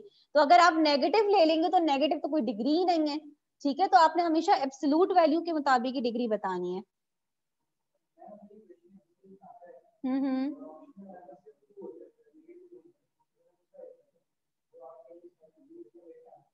देखो एक बात मैं बता दूं कि ये जितने भी आपके पास न्यूमेरिकल्स हैं, पहले तो ये बता दूं कि अगर किसी के पास क्वेश्चन बैंक है तो वो ऐसा ना हो कि वो क्वेश्चन बैंक को देखकर कंफ्यूज हो जाए। क्वेश्चन बैंक में जितने भी लास्ट सीरीज के न्यूमेरिकल्स हैं वो सारे के सारे पॉइंट मेथड से हुए हैं, ठीक है। लेकिन जो आईकैप का सजेस्टेड सॉल्यूशन है ना, जो आईकैप हर अटेम्प्ट के बाद दे रहा होता है, उसमें इलास्टिसिटी से जितने भी क्वेश्चंस आते हैं वो सारे के सारे आर्क मेथड से होते हैं, सारे आर्क मेथड से। यानी आपने जो कोई न्यूमेरिकल करना है वो किस मेथड से करना है? आर्क मेथड से करना है।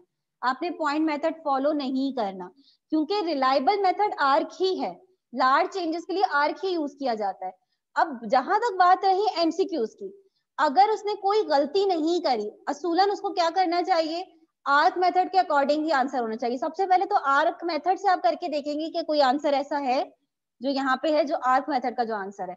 अगर फॉर एग्जाम्पल आपको कोई ऐसा नहीं मिल रहा जिसके चांसेस बहुत कम है, तो फिर आप पॉइंट मेथड में कोई भी आंसर जो एक है वो आप टिक करेंगे, लेकिन वो मिस्टेक होगी जिसने बनाया है पेपर, क्योंकि ऐसा नहीं होना चाहिए। जाहिर है पॉइंट मेथड से तो आंसर्स में डिफरेंस आ रहा है ना, लेकिन जब वो आपको बताएगा ना कि फॉर एग्जाम्पल ये तो मैंने ग्राफ बना दिया ना, और मैंने ग्राफ से बोला A to B जाए, B to A जाए, लेकिन जब आपको न्यूमेरिकल देगा तो वो बताएगा ना कि पहले आपकी प्राइस कितनी थी और डिमांड इतनी थी, जब आपकी प्राइस इतनी हुई तो डिमांड इतनी हो गई, तो जाहिर है जो पहली वैल्यूज थी वो आपकी कौन सी हो जाएंगी? Old values. और अब जो आपकी होंगी वैल्यूज वो न्यू वैल्यू होंगी, तो उसके अकॉर्डिंग एक ही वैल्यू आएगी आपके पास, ठीक है ना, उसके अकॉर्डिंग तो एक ही वैल्यू आएगी। तो आर्क मेथड के थ्रू भी मैं एक डायरेक्शन का यहाँ पे फाइंड कर लेती हूँ। डाटा हमने निकाला था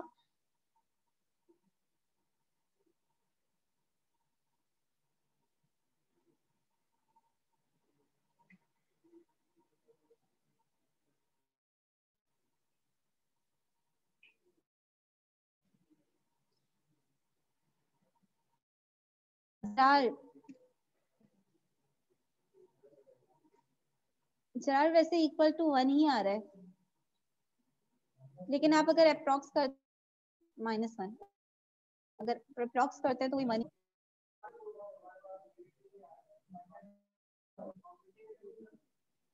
जब आप -2 लिखें उसके बाद आप नीचे एक लाइन लिख दें कि वी कंसिडर एब्सोल्यूट वैल्यू, उसमें फिर आप 2 लिख दें पॉजिटिव, ऐसा कर सकते हैं आप।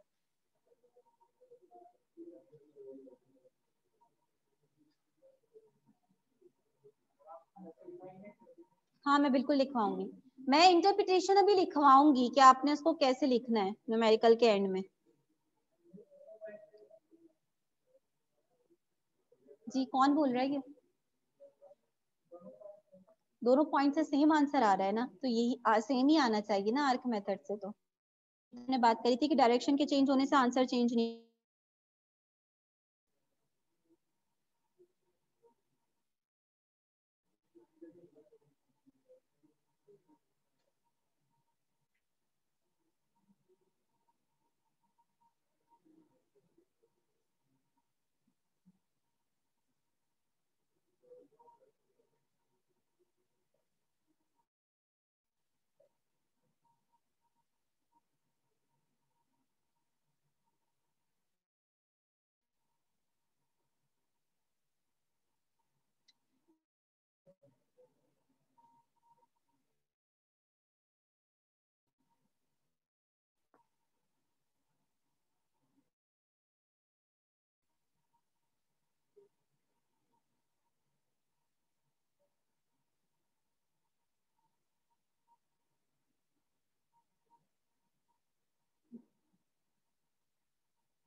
परसेंटेज से परसेंटेज आपकी कैंसिल आउट हो जाएगी और आपके पास वैल्यू आ जाएगी -1.4।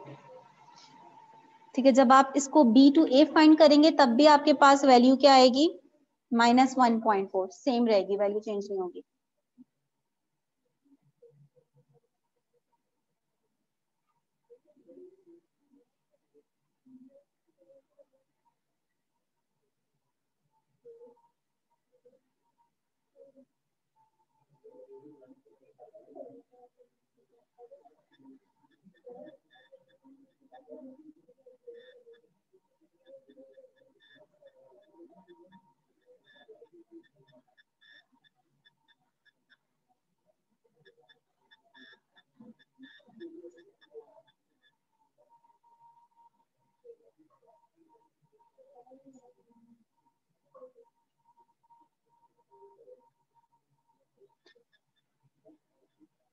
अच्छा, अब जरा पास्ट पेपर क्वेश्चंस को एक दफा देख लेते हैं। ये आप लोगों ने कॉपी कर लिया?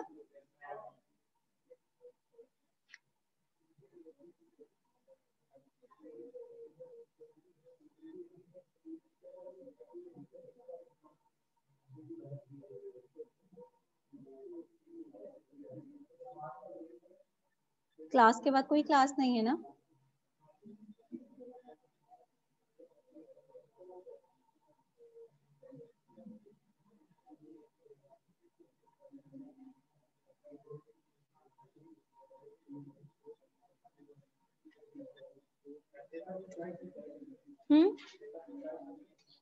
सेक्शन ए में कोई चॉइस नहीं होती, मैंने बताया था ना फर्स्ट क्लास में।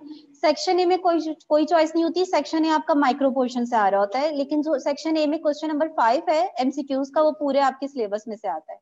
ठीक है। सेक्शन बी में आपके पास 7 क्वेश्चंस होते हैं, उनमें से आपको 5 क्वेश्चंस करने होते हैं। वो आपका फ्रॉम चैप्टर 6 to 15 जो आपके उसमें से क्वेश्चंस आते हैं, और उनमें से आपको कोई 5 क्वेश्चंस करते हैं। क्वेश्चन नंबर 5 पूरे सिलेबस से आता है, वो आपका एमसीक्यूज है, वो कहीं से भी आपको दे देते हैं।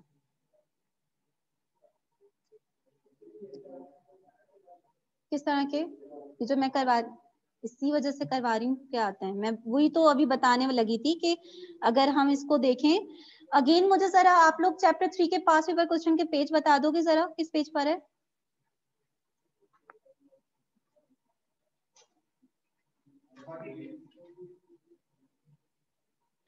14 या 43? अच्छा जी, सबसे पहले हमारे पास जो क्वेश्चन नंबर 1 लिखा हुआ है, ये अभी फिलहाल नहीं कर सकते, चलें। ये तो सप्लाई का है तो हम ये नहीं कर सकते फिलहाल। Question number 6, compute the price elasticity of a product if an increase in the price of the product from rupees 10 per unit to rupees 11 per unit causes a decrease in its demand from 2.5 million units to 1.9 million units. क्योंकि बहुत आसान question है तो सिर्फ 3 marks का आया हुआ है। तो इनिशियल वैल्यूज कौन सी होंगी? इनिशियल प्राइस आपके पास आ जाएगी 10, इनिशियल क्वांटिटी आपके पास आ जाएगी 2.5 मिलियन, आपके पास जो न्यू प्राइस होगी वो 11 है और न्यू डिमांड आपके पास 1.9 मिलियन है।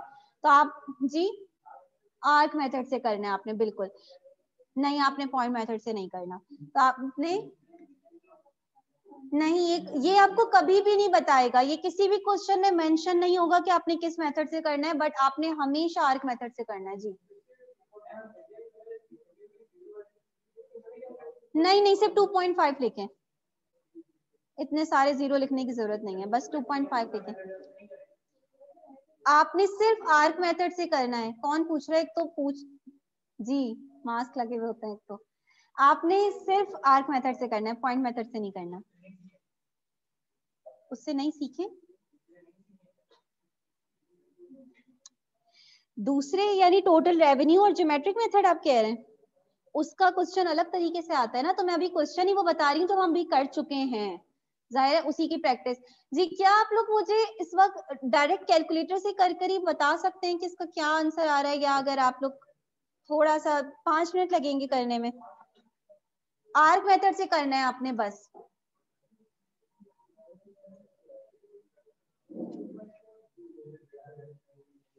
टू 2.4 देखते हैं, बाकी भी कर लें।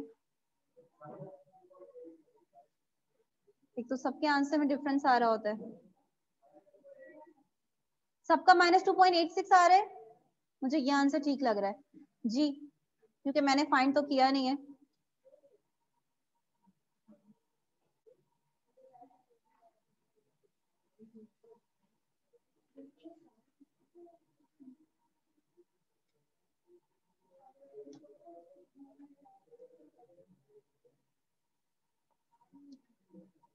जी किसी लड़की ने करा है ये क्वेश्चन अभी तक? हाँ जी,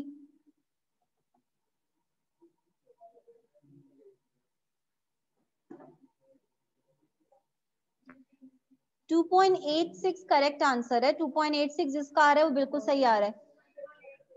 2.86 है, वही -2.86 है। ठीक है, तो आपको इसमें ऐसे वो इंटरप्रेट करने को नहीं बोल रहा, लेकिन फिर भी आप इस तरह लिख सकते हैं कि ignoring the negative sign,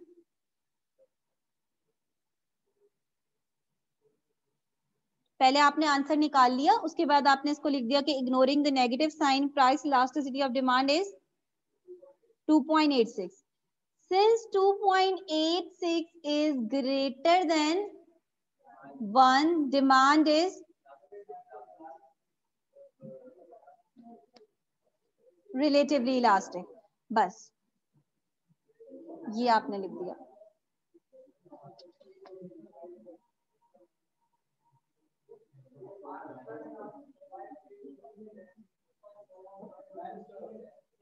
same answer आएगा, कुछ नहीं निकालना। ये मैंने क्यों करवाया है आपको कि आप डायरेक्शन चेंज करें, सिर्फ इस वजह से कि डिफरेंस पता चल जाए आपको पॉइंट मेथड और आर्क मेथड का। कि पॉइंट मेथड में क्या क्या होता है कि डायरेक्शन चेंज होने से आंसर चेंज हो जाता है, आर्क मेथड में डायरेक्शन चेंज होने से एक पॉइंट से दूसरे पॉइंट पे जाएं, उसी पॉइंट से आप पहले पॉइंट पे जाएं, आंसर में कोई चेंज नहीं आएगा। तो सिर्फ ये बताने के लिए कि आर्क मेथड ज्यादा रिलायबल है, ये ज्यादा बेहतर मेथड है, इस वजह से मैंने ये आप लोगों को एक्सरसाइज करवाई थी। इस तरह का कोई क्वेश्चन पेपर में नहीं आ रहा है कि डायरेक्शन चेंज करके आंसर निकालें।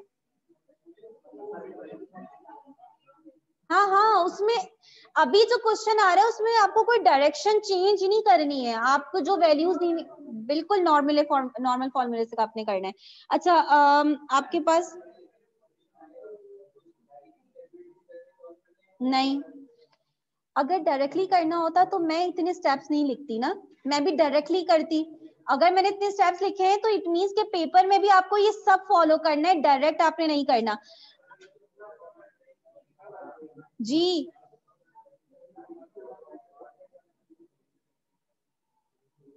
अच्छा एक और क्वेश्चन आपके पास यहाँ पे आया हुआ है, ये आपने खुद घर से करना है, इसको आप अपना होमवर्क ले लें, क्वेश्चन नंबर 10।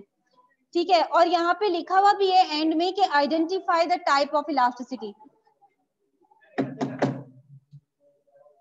ये आपने आपका एज अ होमवर्क आपने जो है उसको घर से करके मुझे कल आंसर बताना है प्रॉपर। मैं चेक करूंगी कि आपने एंड में किस तरह लिखा है, ठीक है। इवन ये कि अगर वो लिख भी नहीं रहा ना कि आखिर में कि आप टाइप ऑफ इलास्टिसिटी बताएं, लिखने की भी जरूरत नहीं है, बट इसमें उसने बोला है लिखेंगे कि this value is greater than 1 या लेस देन 1, मींस की डिमांड आपकी इलास्टिक उसी के अकॉर्डिंग जो आप आंसर लिख रहे हैं। आप गेस कर रहे हैं कि इस दफा आएगा या नहीं? हाँ 2000। कभी कभी न्यूमेरिकल नेगेटिव साइन में मैंने ये बोला कि नेगेटिव तो आपको सिर्फ टाइप ऑफ गुड बता रहा होता है कि गुड की टाइप क्या है। For example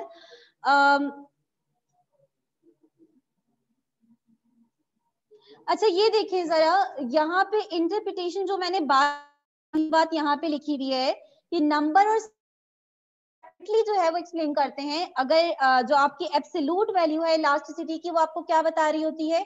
degree of responsiveness, ठीक है। तो ग्रेटर देन 1 होगी तो इलास्टिक है, लेस देन 1 इलास्टिक है, 0 है तो परफेक्टली आपकी इनइलास्टिक है, इंफिनिटी है तो परफेक्टली इलास्टिक है। तो जो एब्सोल्यूट वैल्यूज है वो आपको डिग्री ऑफ रिस्पॉन्सिवनेस बता रही है, वो 5 डिग्रीज आपको एब्सोल्यूट वैल्यू से पता लग रही है। और जो साइन है वो आपको क्या बता रहा है? गुड की नेचर, नेचर क्या है, नॉर्मल गुड है या गिवन गुड है, ठीक है ना। अच्छा परसेंटेज मेथड सबको क्लियर हो गया? इसमें किसी को कोई कंफ्यूजन तो नहीं है? नेक्स्ट पे आ जाए हम रेवेन्यू और आउटले मेथड पे। बस आज की क्लास में हम ये सेकंड टाइप तक करेंगे।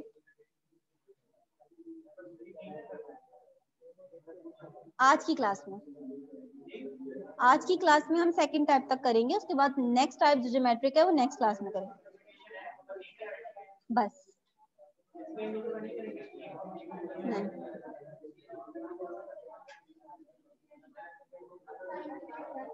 क्वेश्चन नंबर नहीं नॉर्मली नहीं पूछा जाता आपसे। ये पता है कब पूछा जाता है?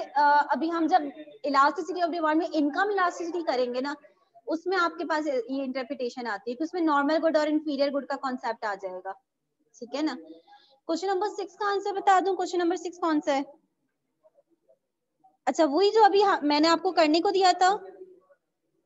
क्वेश्चन नंबर 6 का आंसर 2.86 आ रहा है ना जरार? 2.86 एब्सोल्यूट वैल्यू, 2.86 पॉजिटिव में।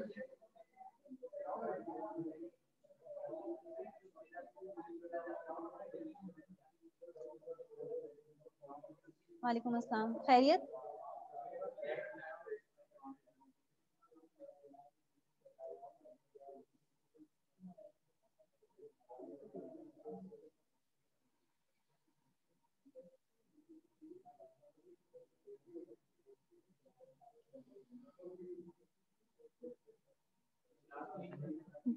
पता नहीं, मैंने देखा नहीं टाइम पे। अच्छा सेकंड टाइप आपके पास आ जाती है टोटल रेवेन्यू या आउटले मेथड। ये याद रखिएगा कि आउटले मींस एक्सपेंडिचर है, तो ये आपसे टोटल एक्सपेंडिचर मेथड भी हम इसे कह सकते हैं। आगे आप इसको टोटल एक्सपेंडिचर भी मेथड भी लिख दें, कहीं ऐसा ना हो कि टोटल एक्सपेंडिचर मेथड करके वो पूछा और आप बोले कि ऐसा कोई मेथड हमने नहीं पढ़ा। Total revenue, total outlay, total expenditure, ये तीनों नाम इसी मेथड के हैं। अच्छा रेवेन्यू और एक्सपेंडिचर एक दूसरे के इक्वल कैसे हो सकते हैं? रेवेन्यू हम कैसे फाइंड करते हैं? Price multiply by quantity. ये रेवेन्यू ऐसे फाइंड करते हैं ना, जो नॉर्मल जो मेथड है कि कितनी क्वांटिटी हमने सेल कर ली, पर यूनिट क्या प्राइस थी, उसको हम प्राइस से मल्टीप्लाई कर देते हैं, टोटल रेवेन्यू आ जाता है। एक्सपेंडिचर कैसे फाइंड करते हैं? सेम इसी तरह ना करते हैं ना कि मैंने कितने यूनिट बाय करे, पर यूनिट कितने का था, प्राइस से मल्टीप्लाई करा तो मेरे पास टोटल एक्सपेंडिचर आ गए। तो सेम मेथड है रेवेन्यू और एक्सपेंडिचर को फाइंड करने का। अब यहाँ पे लिखा हुआ है कि since what is spend by the buyer is received as income by the seller, जो बायर स्पेंड करेगा वही सेलर रिसीव करेगा एज अ इनकम। इसी वजह से हम कहते हैं कि रेवेन्यू और एक्सपेंडिचर क्या है, एक दूसरे के इक्वल है। अच्छा यहाँ हमारे पास जो हम करने जा रहे हैं इस मेथड में आपके पास आपको कोई कैलकुलेशन नहीं करनी, ठीक है। ऐसे आपको कोई फॉर्मूला नहीं लगाना, परसेंटेज फाइंड नहीं करना, आपके पास कोई नंबर नहीं आएगा, ठीक है। ये मेथड आपको सिर्फ बताएगा कि डिग्री कौन सी है, इनइलास्टिक डिमांड है, आपकी इलास्टिक है या यूनिटरी है, इलास्टिक डिमांड है, ये सब सिर्फ मेथड आपको डिग्री बता रहा होता है। इसी वजह से परसेंटेज मेथड आपका रिलायबल ज्यादा यूजफुल मेथड है, क्योंकि वो आपको नंबर, डिग्री वगैरह सब बताता है। अब अगर मैं बिल्कुल डायरेक्ट आपको एक पहचान बताऊं कि हमें कैसे पता चलेगा कि रेवेन्यू मेथड को करते हुए कि कब इलास्टिक डिमांड है, कब इनइलास्टिक डिमांड है, इसको इस तरह समझें कि फॉर एग्जांपल के एक प्रोड्यूसर है जिसने अपनी प्राइसेस को क्या कर दिया है, इंक्रीज कर दिया है। जब उसने अपनी प्राइस को इंक्रीज करा तो प्राइस को इंक्रीज करने की वजह से उसकी जो डिमांड कम हुई वो बहुत स्लाइटली सी कम हुई, बहुत स्लाइटली कम हुई। उसके ओवरऑल रेवेन्यू क्या हो जाएंगे,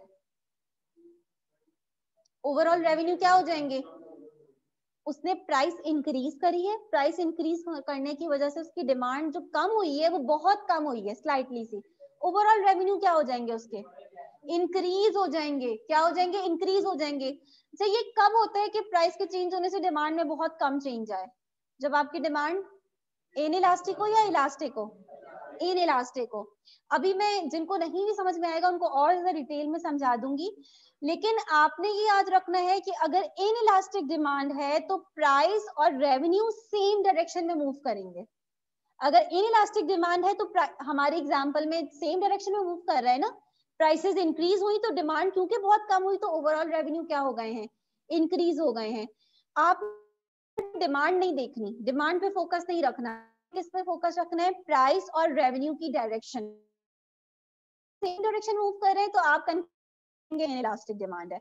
अगर दोनों अपोजिट, फॉर एग्जांपल सेम इसी एग्जांपल में प्रोड्यूसर ने प्राइस इंक्रीज करी लेकिन उसकी वजह से उसकी डिमांड में बहुत ज्यादा जो है वो ओवरऑल रेवेन्यू क्या हो जाएंगे उसके, हो जाएंगे। तो अगर प्राइस के इंक्रीज होने से आपके ओवरऑल रेवेन्यू कम हो रहे हैं, एक इंक्रीज हो रहा है दूसरा डिक्रीज हो रहा है, इट मींस डायरेक्शन है, तो आप कंक्लूड करेंगे कि ये कौन सी डिमांड की, इलास्टिक डिमांड है। और अगर आपने प्राइस में चेंज आया उसकी वजह से डिमांड में भी 5% डिक्लाइन आ गया, तो क्या रेवेन्यू में कोई भी चेंज आएगा, अनचेंज रहेंगे, तो हम क्या कंक्लूड करेंगे, यूनिटरी इलास्टिक डिमांड है। ठीक है ना। अब कितने स्टूडेंट्स ऐसे हैं जिनको ये बात क्लियर नहीं हो रही कि प्राइस के इंक्रीज होने से रेवेन्यू कैसे मतलब इंक्रीज हो रहा है या कैसे डिक्रीज हो रहा है, कोई स्टूडेंट ऐसा है जिसको ये डायरेक्ट नहीं हो रही है,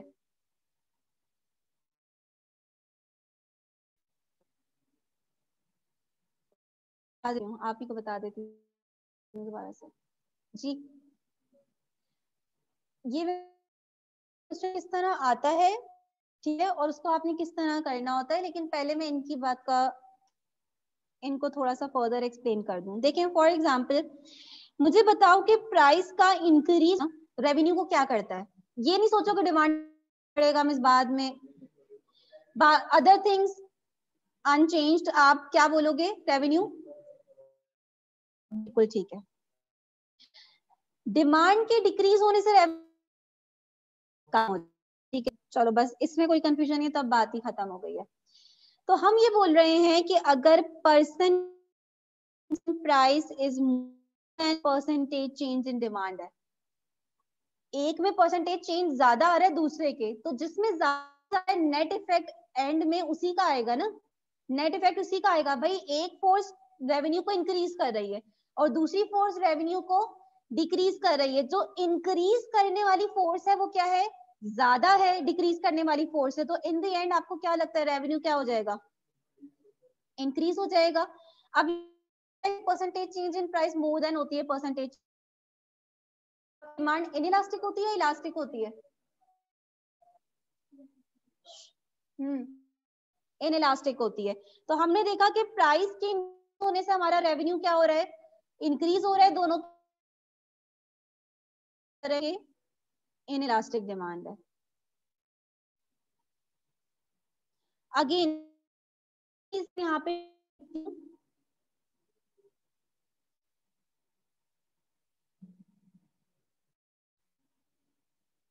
बस मैं इसको यूं कर देती हूँ, अब इलास्टिक डिमांड हो जाएगी और एंड इम्पैक्ट क्या पड़ेगा प्राइस के इंक्रीज होने से, रेवेन्यू कम हो रहा है क्योंकि ज्यादा फोर्स उसकी है। समझ में आ गई अब बात,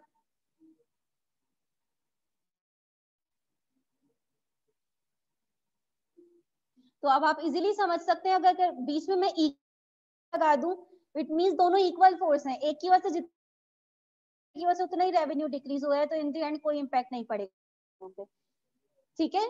क्लियर है ये बात? पास्ट पेपर में इससे रिलेटेड जो क्वेश्चन आया,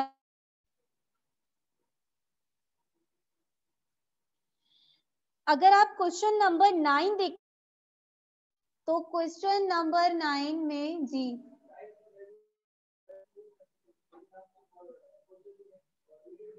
यूनिटरी में चेंज ही नहीं होगा, रेवेन्यू अनचेंज रहेगा, जितना पहले होगा उतना ही रहेगा। मैं बताती हूँ ये कैसे आप जी है क्या,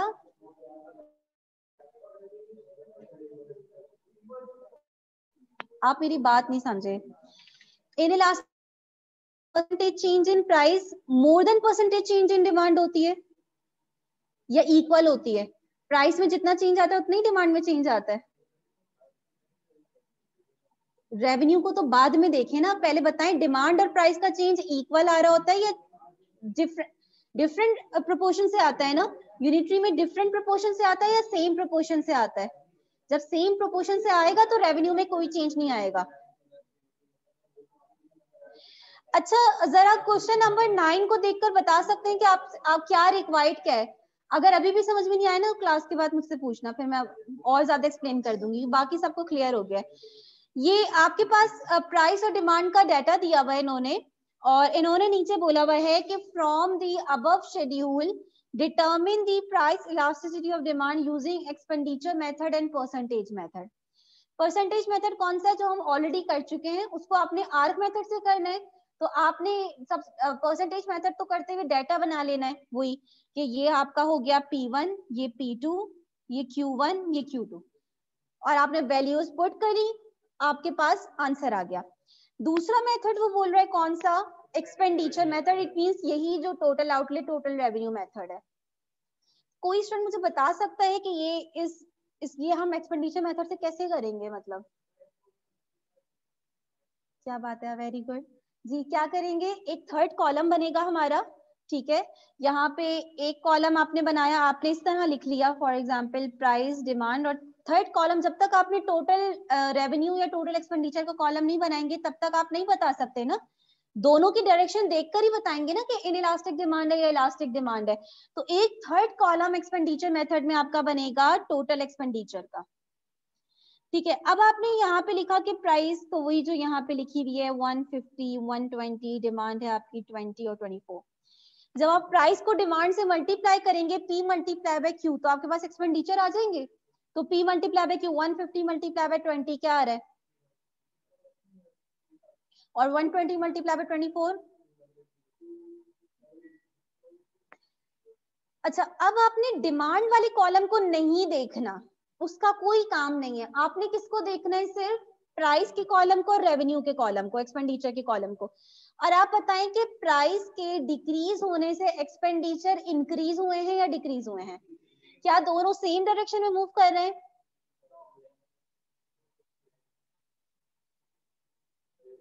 क्या हो गया?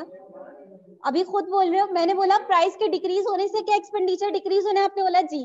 तो मैंने सेम डायरेक्शन मूव कर रहे हैं, नहीं अपोजिट। तो प्राइस के डिक्रीज होने से एक्सपेंडिचर भी डिक्रीज हो रहा है ना, दोनों डिक्रीज हो रहे हैं, इट मीन सेम डायरेक्शन में मूव कर रहे हैं। तो आप नीचे क्या कंक्लूड करेंगे कि क्योंकि डिक्लाइन इन प्राइस जो है वो उसकी वजह से एक्सपेंडिचर भी आपके डिक्लाइन हो रहे हैं, तो डिमांड क्या है आपकी? इनइलास्टिक है। यहाँ पे जैसे लिखा हुआ भी है, the decline in price has decreased total expenditure, therefore price elasticity of demand is inelastic। ये वाले जो आपकी क्वेश्चन है, इसकी आप पिक्चर लेने की जरूरत भी नहीं है। ये वाला क्वेश्चन जो है वो नोट्स में मैंने अलग से लिखा हुआ भी है।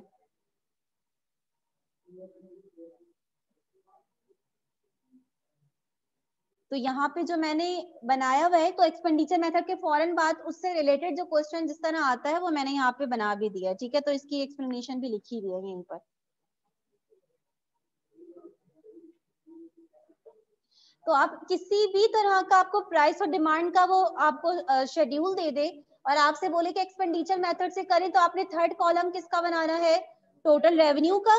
और फिर आपने डायरेक्शन को देखते हुए कंक्लूड करना है कि डिमांड इलास्टिक है या इनइलास्टिक। इसमें कोई आपको न्यूमेरिकल वगैरह सॉल्व नहीं करना। क्या हो गया? क्या क्या कंफ्यूजन हो गई है? अच्छा, इसका एक और पार्ट भी है।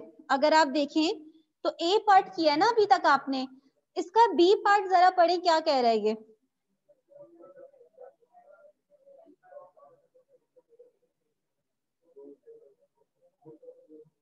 आउट ऑफ कोर्स जी, क्या जस्टिफिकेशन देनी है आपने।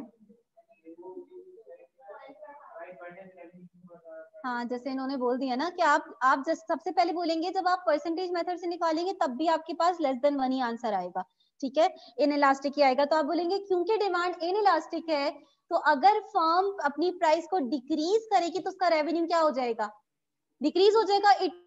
फर्म को या तो प्राइस मेंटेन रखनी चाहिए या अपनी प्राइस इंक्रीज करना चाहिए। तो ये आउट ऑफ इजीली बता सकते हैं, ठीक है, ये जस्टिफाई करना है। अगेन इसका भी मैं पहले आप लोगों ने खुद से लिखने की कोशिश करनी है, फिर मैं इसका सजेस्टेड सॉल्यूशन आपको सेंड करूंगी ताकि आप उसको एक दफा मैच कर लें कि जो आपने आंसर खुद से लिखे हैं वो सही है या नहीं। लेकिन ऐसे बहुत से होंगे जो ये करेंगे ही नहीं काम के, मैं इसको भेज देंगी। पार्ट बी का आंसर बोल रही हैं आप, फिर जब मैं भेजूंगी ना सर देख लेना।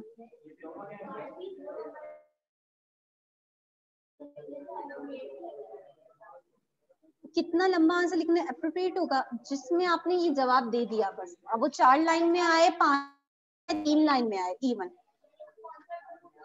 कॉन्सेप्ट पूरा देना है, वो लाइंस नहीं गिनते, कॉन्सेप्ट देना है जी। ये आपने खुद से पहले लिखने की कोशिश करनी है, ठीक है, बल्कि अभी लिख लें, बाद में क्या, अभी लिखने की कोशिश करें। नहीं अभी, क्योंकि फर्दर अभी मैं थर्ड टाइप पे नहीं जाऊंगी, ज्योमेट्रिक मेथड पे अभी नहीं जाऊंगी, वो इतनी सी देर में नहीं होगा, ठीक है। तो अभी आपने लिखना है, जरा मैं एक नजर एक चेक करूंगी कि आप लोगों ने सही लिखा है।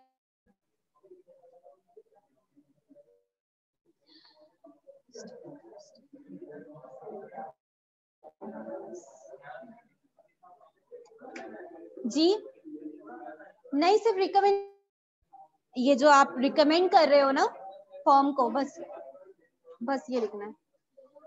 ये जो रिकमेंडेशन देनी है ना फॉर्म को, बस आप ये जरा 3-4 लाइंस में खुद से लिखने की कोशिश करें कि आप फॉर्म को क्या रिकमेंड करेंगे, तो उसको क्या करना चाहिए।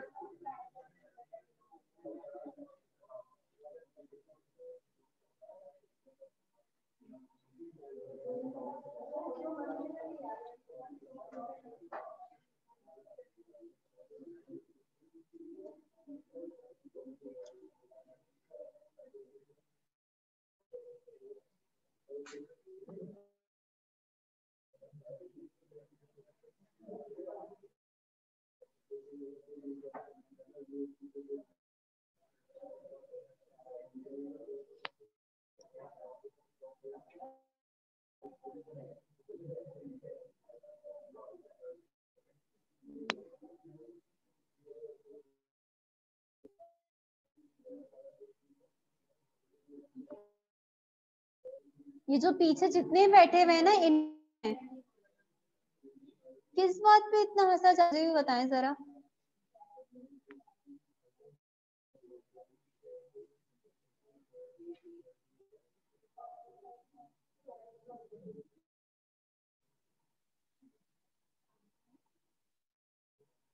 छापना नहीं है,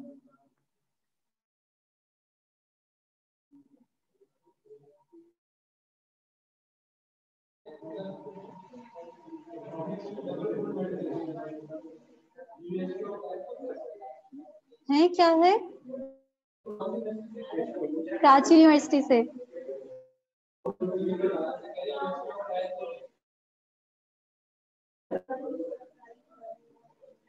यूनिवर्सिटी ऑफ खैरपुर,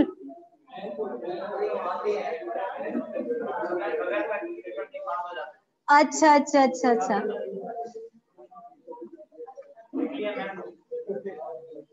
लिख लिया।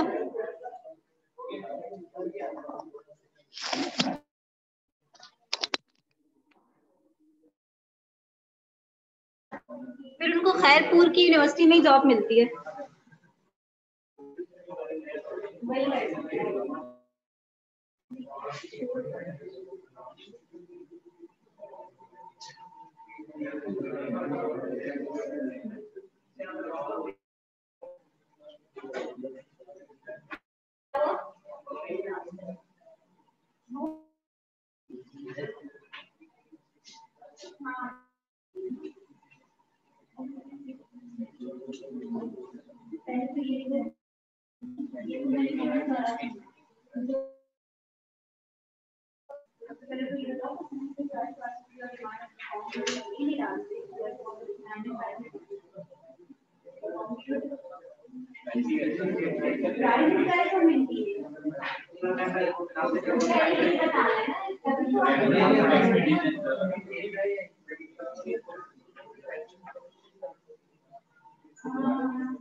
आज यहीं तक रखते हैं।